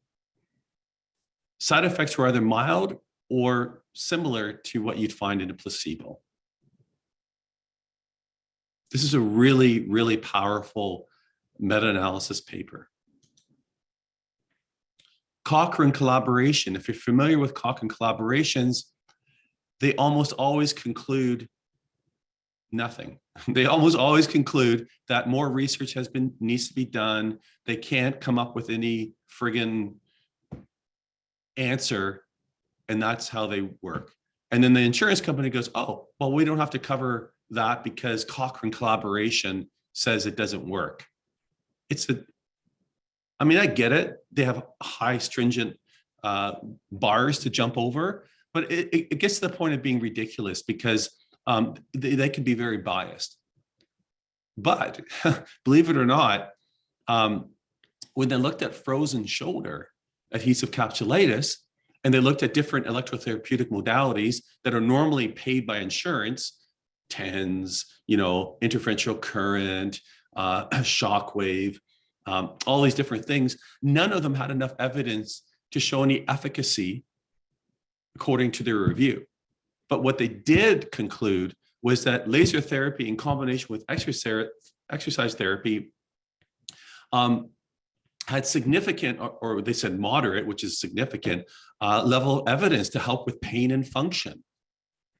And that's a Cochrane collaboration, by the way, which is pretty impressive. Another question here, does the use of anti-inflammatory medications decrease the effectiveness of laser therapy? That's a good question. A couple things here.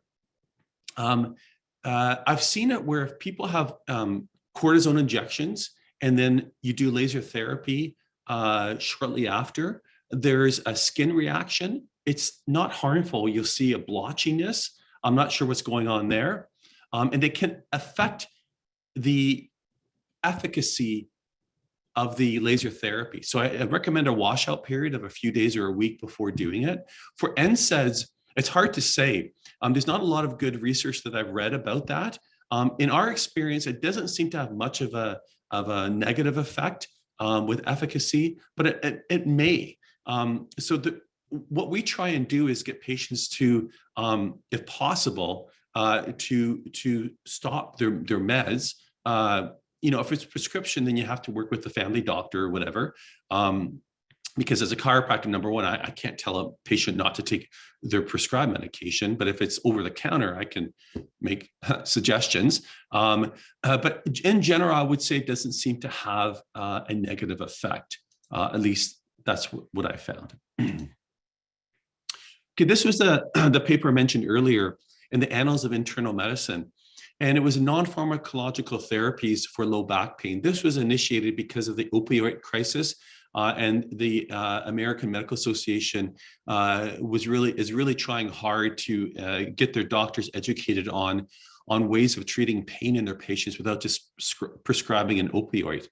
And what they found was that active therapies, Pilates and yoga, restorative yoga, and certain physical therapies, massage, and even chiropractic, and certain other therapies like acupuncture, it can be very helpful. The only modality they said was potentially helpful was low-level laser therapy. Even though it gave it a low grading, it was still enough to recommend its potential use for low back pain. Okay. How much are we doing for time here? I think we're good. Hopefully you can hear this. This is just a cool little media thing on using BioFlex on some USA Olympic figure skaters. So the physiotherapist and the therapist in this session, I know them quite well. And I think you might find it interesting. So let me see. By the way, in the chat box, let me know if you can hear it, okay? Olympians and all athletes are always looking for an edge any way they can get it, but the training and recovery table is often overlooked, but for these Olympians, no longer. Chris Knierim needed help. As an Olympian, regular physical therapy wasn't cutting it anymore. He just wanted to skate pain-free. So she's definitely noticed a difference, and I've noticed a difference just being able to skate and be confident and powerful in both my legs. He's talking about cold laser technology, and it's given the Olympic pairs figure skater an edge on the ice. And now I'm able to do as many jumps, as many twists, as many squats, as many of whatever I want to do, as many times as I want to do them, and I don't have any more issues. Jeff Bickford is using the same technology that NASA uses to help astronauts on our Olympians. The first part is a wrap around the affected area, then a pin to zap the laser directly into the injured cells. It's just basically feeding the human healing process more energy. It's not doing something to it. It's giving it the energy to do what it needs to do. Bickford is co-owners with Melinda Couch of Peak Performance Physical Therapy, the one who brought Chris into their shop. Couch has been healing Olympic figure skaters for more than 20 years and sees all the same problems again and again. What side is their landing leg? They jump in the same direction, they spin in the same direction, they tend to fall the same way. So injuries are commonly the same or similar patterns of injury. And the lasers make her job easier, and they can both see the results in the athletes headed to the games. Skaters are coming to see us, and they know the laser is available as a treatment option. So more of them are actually just calling. If they get hurt, they're getting in sooner rather than later. It's a huge asset, and all I have to do is sit here and wait for it to be over. So it's not like it's difficult. Hey, that's half the battle right there. So, you know what I just noticed there? That patient didn't have his safety goggles on, but I think that was because of the TV. So anyway, so, our equipment is used, it's used by physiotherapists for Canadian Olympic women's basketball team. It was pretty high profile use. It's just one of those things where these athletes, have a lot of ongoing injuries. And it's just another tool that can be used quite well. Just showing you the ladies from the Canadian women's basketball team. Let's get a little bit into, before I bring on Chris, our account executive here, a little bit about some case studies. And I recognize these are case studies, and these are good results. But I want to show what the potential is for photobiomodulation. So this was a patient who had surgery, obviously, for pins and screws. So here's a question: Can you use light therapy over pins and screws? Yeah, you can, because it's not heating them up. So it's not contraindicated. So notice, after 3 treatments, usually we treat consecutive days for something like this. Look how well that's already healing after 3 days. Then after 5, take a look. I mean, there's minimal scar tissue formation there. And this isn't an elderly patient, right? When you're treating something like this, an acute, like a laceration or post-surgical, the results are very quick and very dramatic. This is definitely one of the most interesting cases I've seen. So this woman lived, I don't know, like 8 hours north of Toronto, and she somehow heard about Dr. Khan. She ends up coming in. She has a date for surgery to amputate her forefoot because of gangrene, diabetic related. You can see that there's dry gangrene in the large toe. The other toes are becoming pre-gangrenous. And they said, your only option is surgery. She did not want surgery. And she looked for any and other. She tried hyperbaric chambers and so on and so forth. Nothing was really doing much. So Dr. Khan started to treat the patient, sent her home with equipment. She treated it. She would come in every couple of weeks for adjustments and so forth. And over a period of months to a year, and that's how long it took, but you can see the results. You can see the gangrene healing, the toe, the bone, that's bone, by the way, sticking out, healing, the skin healing over that area. And eventually the foot's recovered. And this is a patient that has diabetic issues. Why is this going on? The reason why is that the light therapy is causing the endothelial cells that form capillaries. It's regenerating them and allowing for these cells to form new capillaries and repair those issues. You can see that she even has toenail polish, like she's pretty happy camper. I mean, that's an incredible result.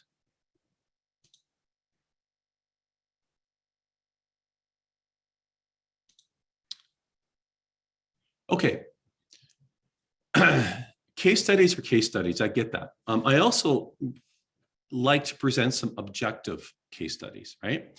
This patient presented MRI, non-displaced vertical longitudinal tear, posterior horn of the medial meniscus.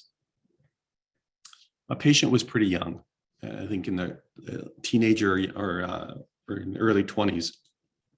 By the way, this was done by a chiropractor Cruz in North Carolina. So that's the initial presentation. Over a period of 3 months and about 20 sessions or thereabouts, patient was re-examined, re-imaged.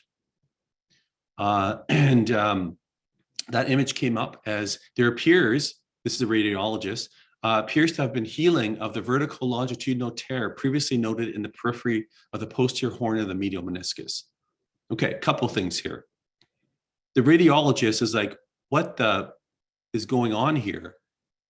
It doesn't, I don't see the tear anymore, because normally you would see a tear after 3 months.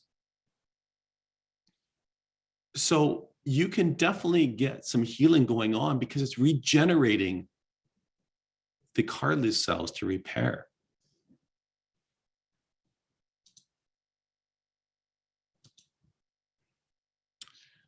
Another objective imaging case. Clinical impression, there's a disc herniation, cervical spine, paracentral, and neuroforaminal region of C6 and C7. Exam date was June 14th, 2004.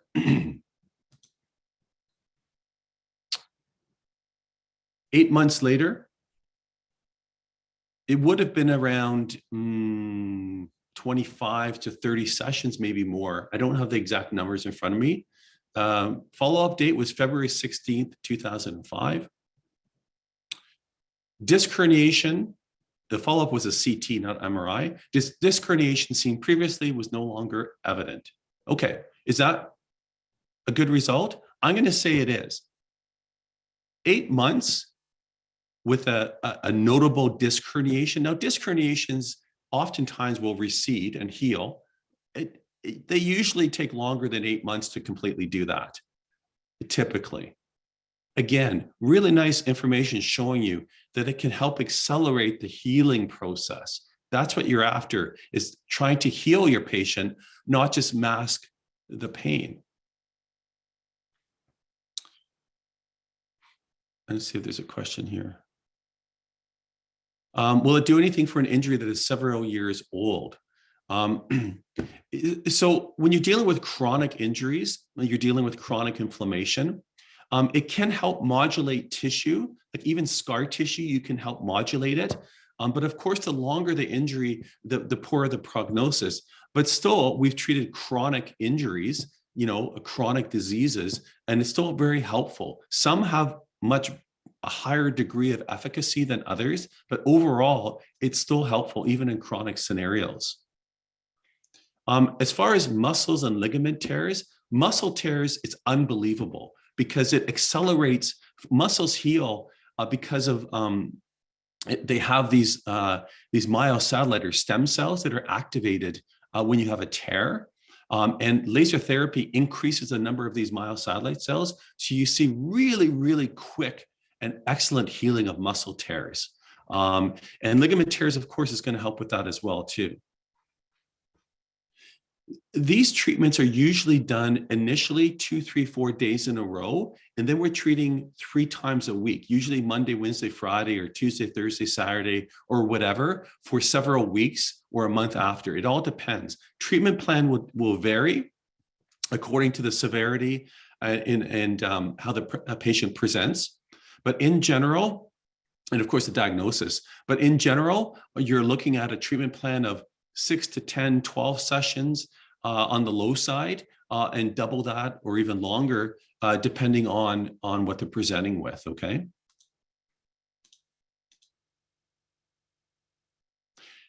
Can you provide us with videos or management of face issues? And does it help with skin warts or skin tags? No to the skin, no to skin tags. I've seen improvement of plantar warts. Face issues, I did a whole advanced certification training on facial rejuvenation and cosmetic issues. So if you're interested in that, it's on demand on our website. And if you're really nice to me, you'll email. If I'm really, no, what I'm saying is, if you're really interested in it, and I feel I'm in a good mood, you can email me and I'll give you a discount code to watch it so it's not as expensive. Okay, here's a fracture. Fracture, nearly undisplaced intra-articular fracture of the 5th metatarsal. Retraction results in fracture cleft measuring 1 millimeter. Patient was put in playing volleyball, twisted their ankle, you know the scenario. Been there, done that. Okay, so we could take the cast off, removable cast. You have to be able to take the cast off and start to treat. You can see there's bruising. There's also ligament tear, as well as the fracture of the metatarsal. Oops, I need to back up. That was May the 2nd. May the 30th, patient was released from care. Re-x-rayed, complete callus formation, no issues with the fracture, able to weight bear, able to walk, bruising, healing, not jumping back on the volleyball court yet, but basically released from care. That's pretty good for a fracture.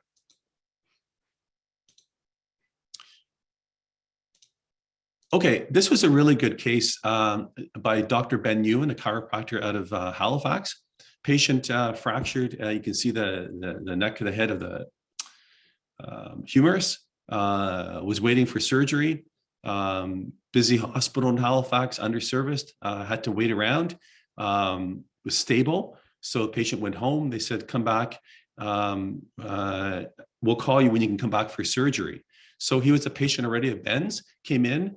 Ben said, "Yeah, I can help you out with the pain a little bit, and before surgery." Starts to treat him. This is an old case because you can see the array here is one of our first generation arrays, and started to treat him.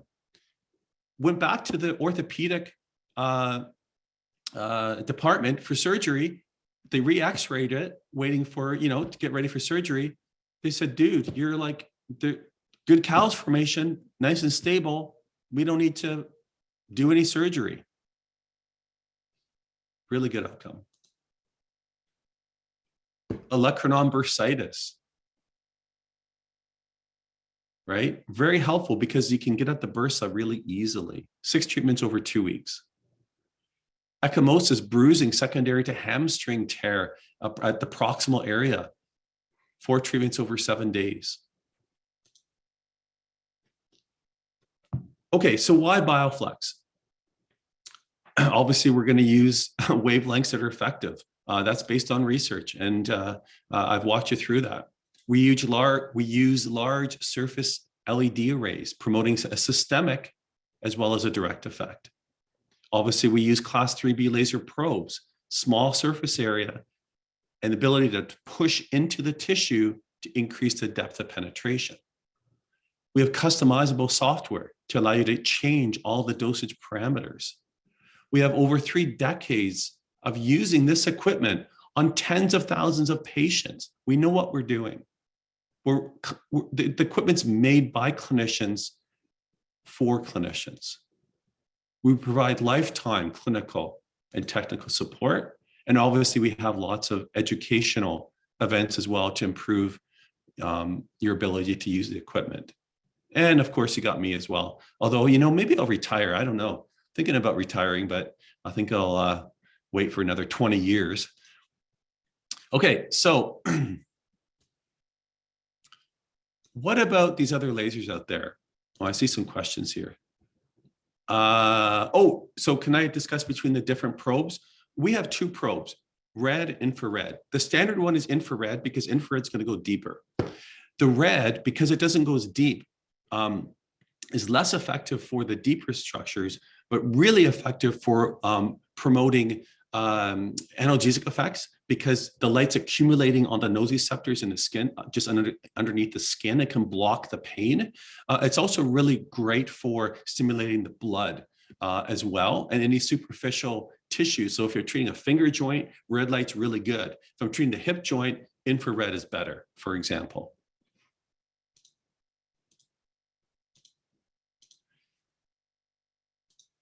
Okay, so superpulse.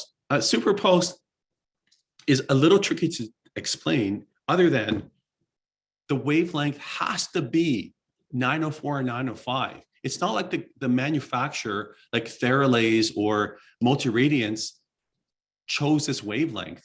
They had to because it's a property of the diode.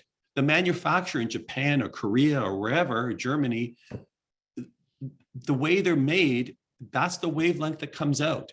So sad, so bad. You can't get an 810 superpulsed diode. They don't exist. So they're stuck with 904, 905. That's not the ideal wavelength to use. I just explained that. Superpulsed have a very high peak power, like crazy, 100 watts of power. But the average power that comes out, because it's pulsed in nanometers, is very, very, very low, like 10 milliwatts, 5 milliwatts, 20 milliwatts.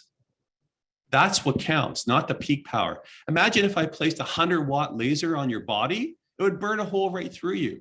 That's completely ignorant to advertise a laser for therapeutic purposes that has a peak power of 100 watts. It means nothing. What you need to know is the average power coming out of that tip of that diode. And guess what? They're not going to tell you that. Sorry, I get a little animated because I hate false advertising. So for clinical use, it's the average power that counts, right? So in a superpulsed, high pulses, nanometers of high peak power gives you a very low average power. Whereas, using a regular diode, you can generate whatever power you want, 100 watts, 200 watts, or whatever it is. Class 4 laser therapy, another bane to my existence. I've used class 4. It feels great. I feel wonderful afterwards. It does diddly squat after. It does not provide photobiomodulation. It provides an amazing analgesic effect. But it doesn't heal the tissue because the wavelengths traditionally used are 980 nanometers or higher because it's targeting water.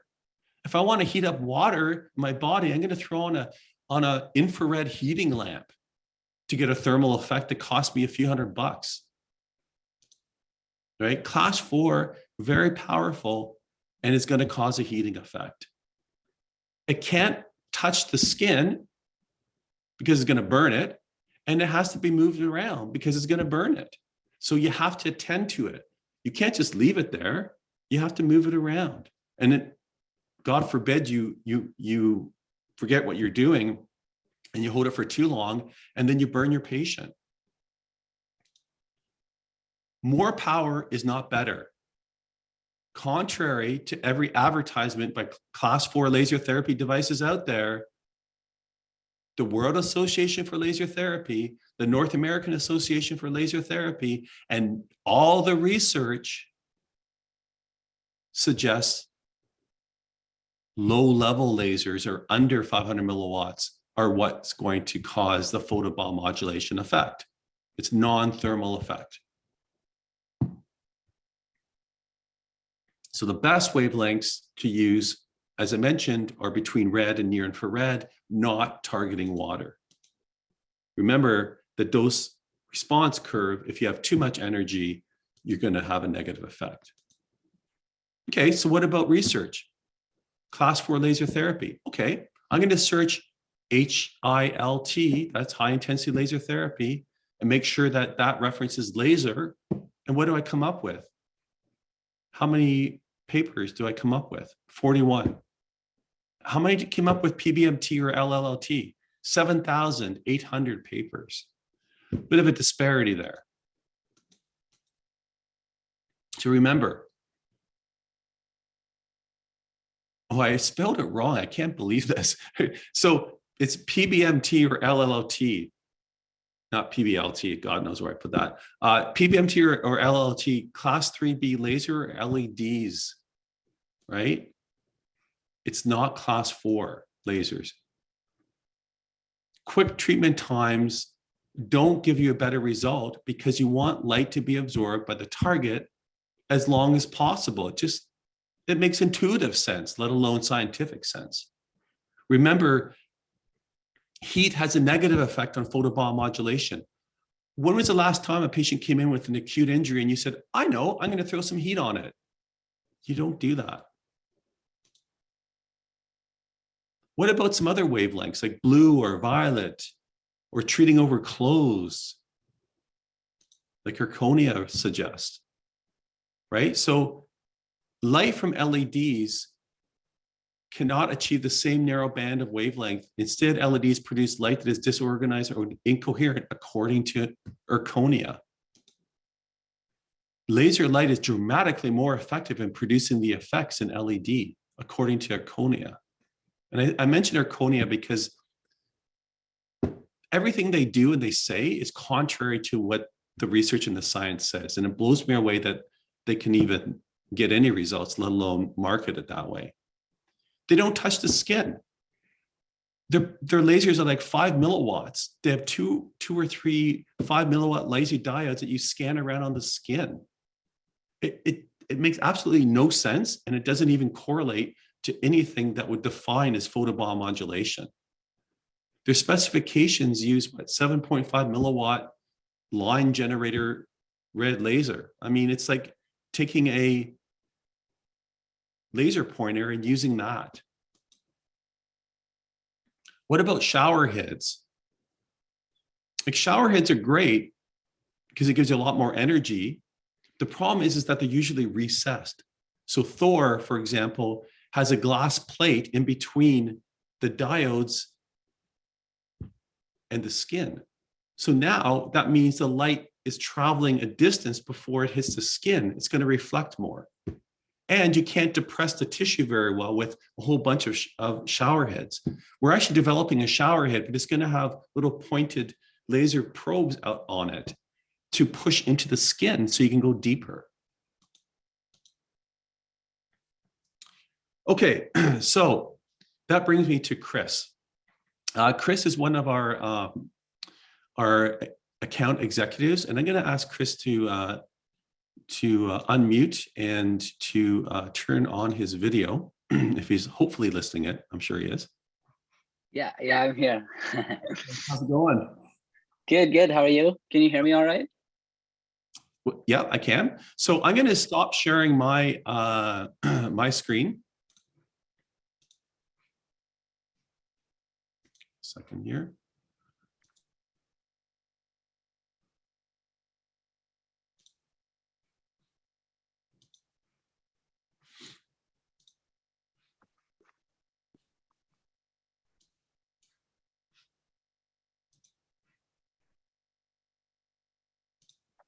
Okay, so you should be able to share your screen now, Chris.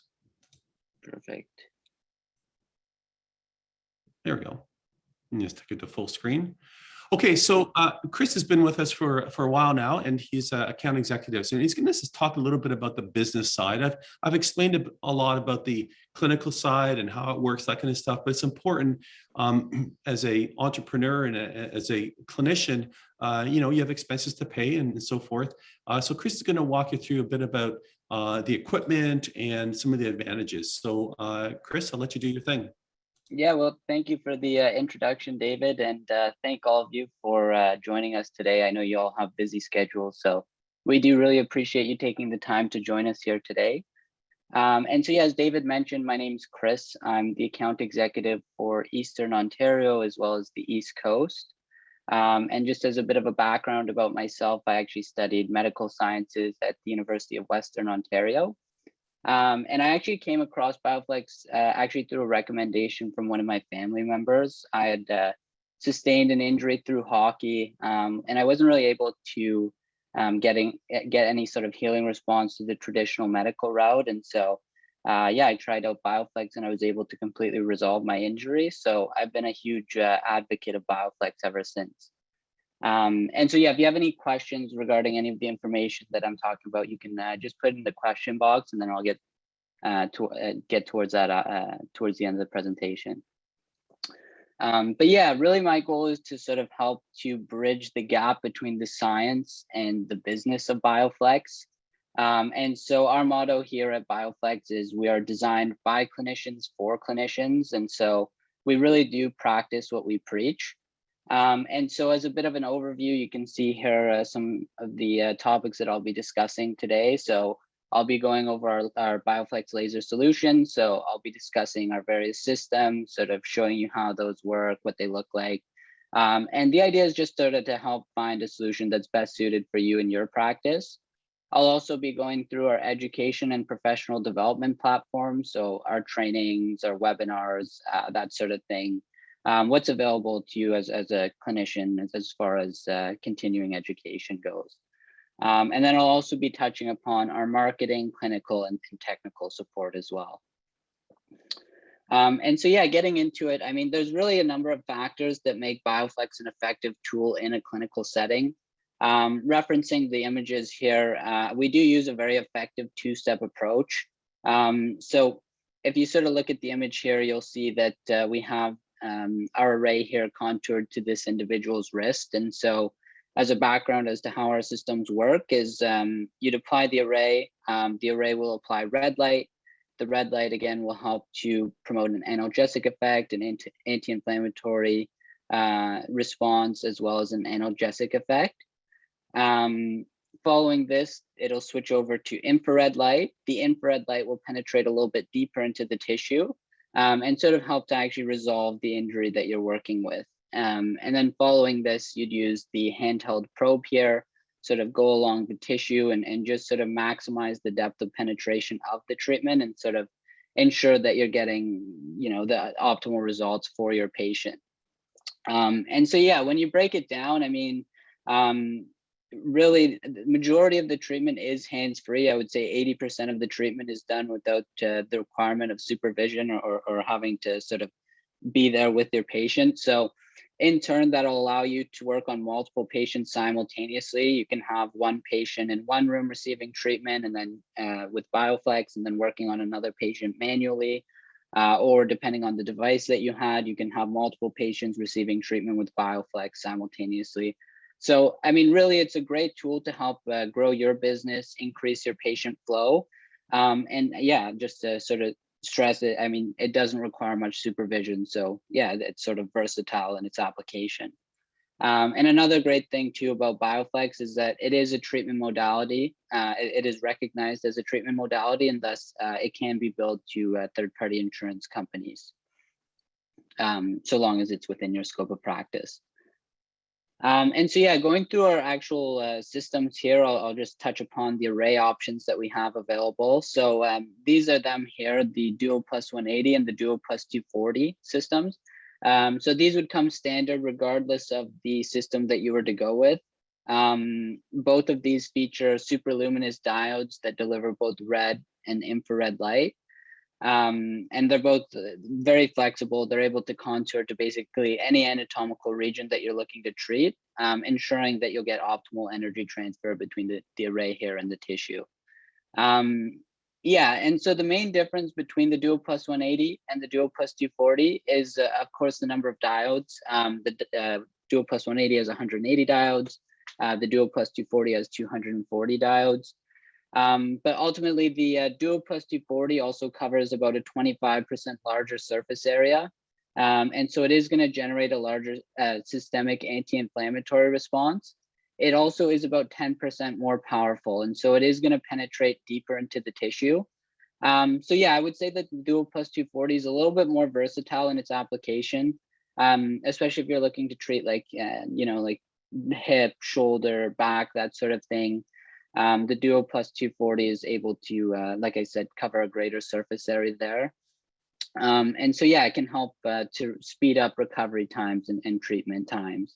The Duo Plus 180 is also great. However, I'd say it's generally recommended for treating extremities such as like the wrist, hands, ankles, that sort of thing.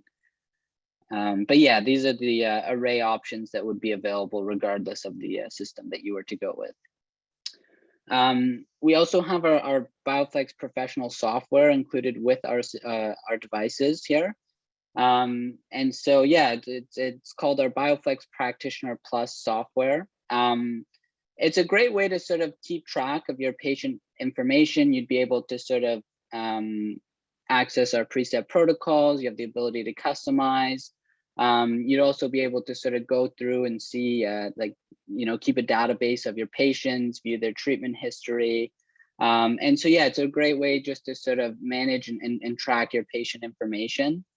So with the software, we do include our preset protocols. So these are protocols that we've developed over our 31 years of clinical applications. They're all in line with the research. And so, yeah, we've sort of compiled what we've found to be most effective throughout our 31 years of operation and compiled those and made them accessible to you as a clinician. So the idea with that is that you're going to ensure that you're getting optimal results for your patients. It's going to remove any guesswork for you and also ensure that you're getting a tissue specific approach. With the practitioner software, you'd also have the ability to customize. So for instance, if you did have down the line, if you wanted to change any protocols, maybe you've done your own research, you found that certain protocols are more effective, or you wanted to change any of the parameters there, we do have the ability to customize built within this practitioner software. So you're not sort of stuck to our presets, but over time, and especially as you learn more, you'd definitely be able to customize and create your own protocols there as well. And then, yeah, as I mentioned, we have a patient profile database, so you can see all your existing patients there. You can enter new ones. You can set individualized factors and sort of keep track of their treatment history there as well as make it clinical notes. And then another great feature is that we do have this anatomical and condition-based tutor. So that'll show you exactly where and how to place the array. It'll give you treatment tips just to ensure that you're getting optimal results for your patients. And so, yeah, this is sort of an overview of our professional system. So working from the left to right here, we have our BioFlex dual port system, our multi-port, and our therapist. So you can see that both the dual port and the multi-port here feature our Practitioner Plus software. The therapist is sort of like a compact version of our professional system. So I'll dive into that a little bit later, but this therapist system would not include the software there. But yeah, first I'll start just by speaking about the multi-port system. And so this is our ultimate BioFlex clinical system. It's our flagship system. It essentially has the computer, the MCU, everything built into one sort of device there. So it's sleek, it's aesthetic with the modern design, and it's touchscreen as well. Again, it features our Practitioner Plus software. So yeah, with the multi-port, you would actually be able to run 4 treatment ports simultaneously. So it is very versatile in its application. So for instance, if you wanted to have 4 patients receiving treatment simultaneously, you'd certainly have that option to do so. You can have 2 patients treating 2 anatomical regions simultaneously, and then any sort of other combination you can think of. But it is very versatile in its application. It comes with 2 arrays and 2 probes of your choosing. It comes with this, like I said, touchscreen, sleek monitor here that you'd be able to run that software, and yeah, it's able to treat any sort of area of the body in under 30 minutes. Next up, we have our dual port system. So this is also a great device. It's sort of like a mobile version of our multi-port system. So one thing I forgot to mention on the previous slide is that the multi-port is sort of meant to be as a stationary device. So you'd probably want to have like a set room for the multi-port system. It probably weighs about 40 pounds, so it's not really something that you'd be lugging around from room to room. However, if mobility is something that is of importance to you, the dual port is certainly a great option there. So the dual port, like I said, it features that Practitioner Plus software. It's very similar to the multi-port. However, it's much more lightweight. With the dual port, it allows the ability to run 2 treatments simultaneously. So again, it is still quite versatile in its application. You can have 2 patients receiving treatment simultaneously. You can have 1 patient treating 2 anatomical regions simultaneously. So it is still quite versatile in its application, and it's great sort of for patients or clinicians looking to bring their system from room to room, or even if you're doing house calls or that sort of thing, this is a great option for that. And then lastly, here we have our therapist system. So again, like I mentioned, this is sort of a portable and compact version of our professional systems. So this would not feature our practitioner software. It's sort of everything you'd be doing is on this handheld controller unit here. And so with the therapist system, you'd have all the presets. You'd still have the ability to customize. However, it's a little less accessible than is the dual port or multi-port. And so with the therapist system, yeah, it features our handheld controller unit. You'd get all the accessories here, of course, and it's a single port system that allows for 1 treatment to be administered at a time. And so, yeah, the therapist system is really great for like clinicians looking to introduce laser therapy into their practice. If you're just getting started, if you have like a small sort of clinic footprint, or even if you're a mobile practitioner doing house calls, this is a great tool for that. It's really easy and convenient to set up. Yeah, it's a great device all around. One thing I did want to mention about the therapist, however, is that with the customization options, it would only allow the ability to customize 1 protocol at a time. So for instance, if you created a protocol for, let's say, lymphedema, and you had another patient that came in and you wanted to customize another protocol, that lymphedema protocol would be overridden. So that's something you'd have to consider. You'd probably have to write down the protocol somewhere just to keep track of those. But aside from that, like I said, it's a great device. Next up, we have our personal systems here. So these are great. We generally recommend these for patients to sort of use as a complement to treatment in a professional setting. So for instance, if you had a patient that was coming in Monday, Wednesday, Friday to receive treatment, the personal systems are a great tool maybe to use in adjunct with your professional systems on Tuesday and Thursday. So it just ensures the continuity of care. Maybe they're going on vacation or something like that. They want to receive treatment. You'd certainly be able to sort of give these, have these sent to them, and they'd be able to receive treatment even if they're not able to go to your practice. So yeah, like I said, it's used to complement your in-clinic treatments. And we do have some great patient referral incentive programs right now that your account executives would be happy to let you know more about. We also have a rental program as well. So this is also a great tool, again, for just ensuring the continuity of care. So similarly to the example I mentioned in the previous slide, if you had a patient that was going on vacation or something, they still want to receive treatment, you'd actually be able to rent out one of our professional systems, our controller unit, and the array there. You'd be able to customize protocols for them. And so you'd be able to actually send that up to them. They'd be able to rent that, use the same treatments there, and just ensure the continuity of care.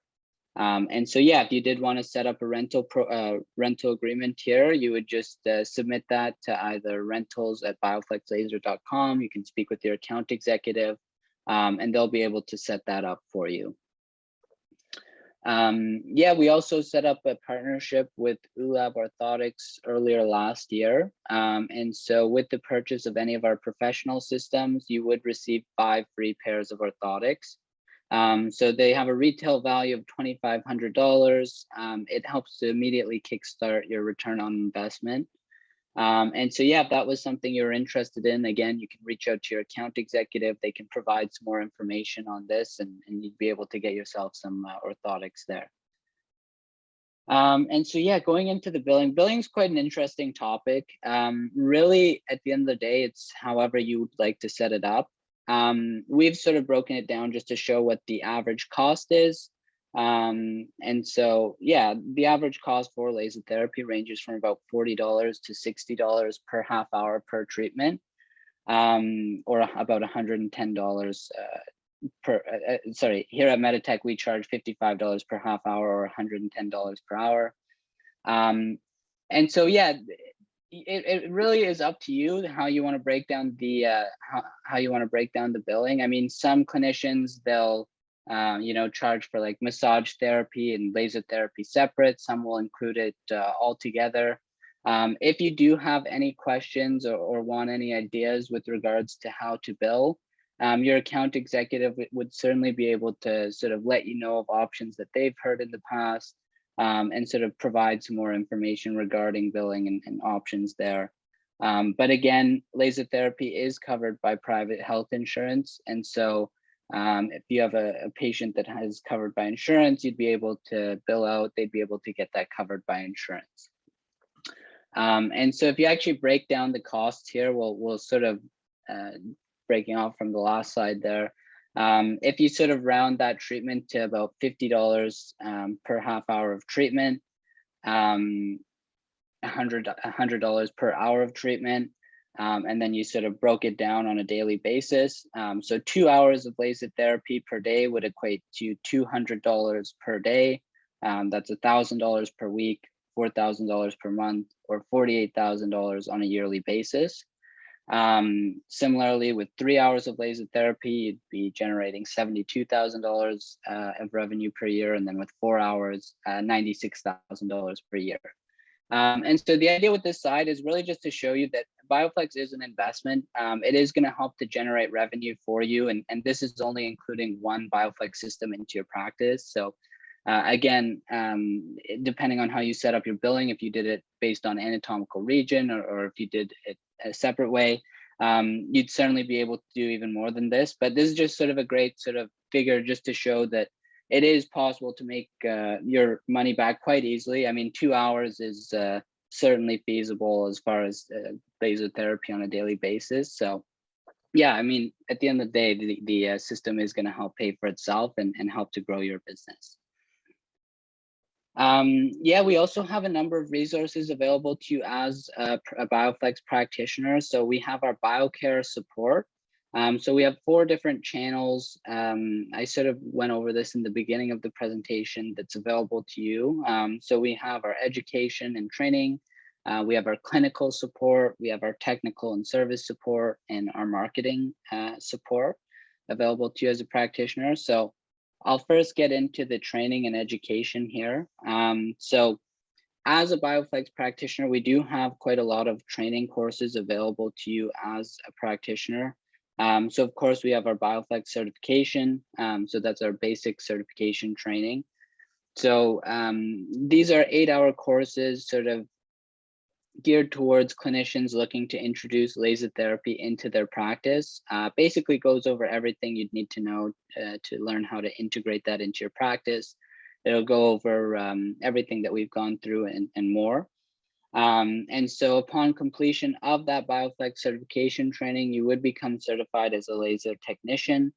So that would allow you the ability to use laser therapy in your scope of practice. We have them pre-recorded as well. And so, yeah, if you were interested or if you had any sort of members from your clinic that were looking to get certified, we would certainly be able to provide that for them, just to ensure that they're certified and are familiar with laser therapy. We also have bi-weekly webinars. So these are completely complimentary. They cover various topics, basically for any pathology out there. So we've had some on arthritis, lower back pain, cryotherapy versus laser therapy. We've had a number, basically any topic you can think of, our webinars cover. And so this is a great resource, whether you want to learn more about treating an individual pathology, or if you had a patient that wanted to learn more about how laser therapy can help treat their pathology. This is a great tool to sort of send to them. David does these, like I said, bi-weekly, and yeah, they're a great way just to sort of keep on track and learn more about treating individual pathologies. We also have our advanced training classes and our master classes. So these are sort of geared towards existing clinicians that are looking to learn more about treating a specific like anatomical region for the advanced training. So for instance, the next one we have is on nerve regeneration. It's a full day that features keynote speakers there. So that goes in depth on nerve regeneration, goes through the research, and it's a great way just to sort of keep on track of what's new and expand your knowledge on laser therapy and its various applications. We also have our master class. This occurs once a year. And so with the master class, this year we're actually featuring Norman Deutsch. So he'll be speaking and yeah, it features multiple keynote speakers from across the world. It'll go through any breakthroughs within the world of laser therapy. Yeah, just sort of a great way to learn more about laser therapy and goes through the research and any breakthroughs throughout the year.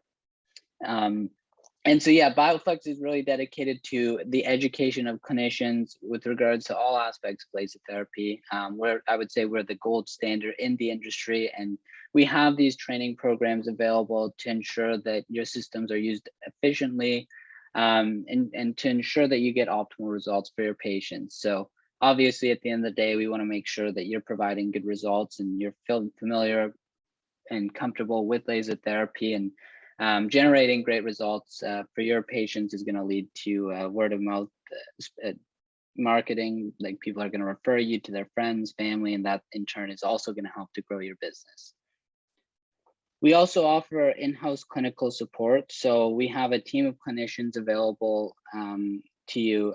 So for instance, if you had a patient that was coming in with a rare condition or something along those lines, we do have a clinical support team that's available to help address those questions for you. So they can guide you and walk you through how to treat a certain pathology.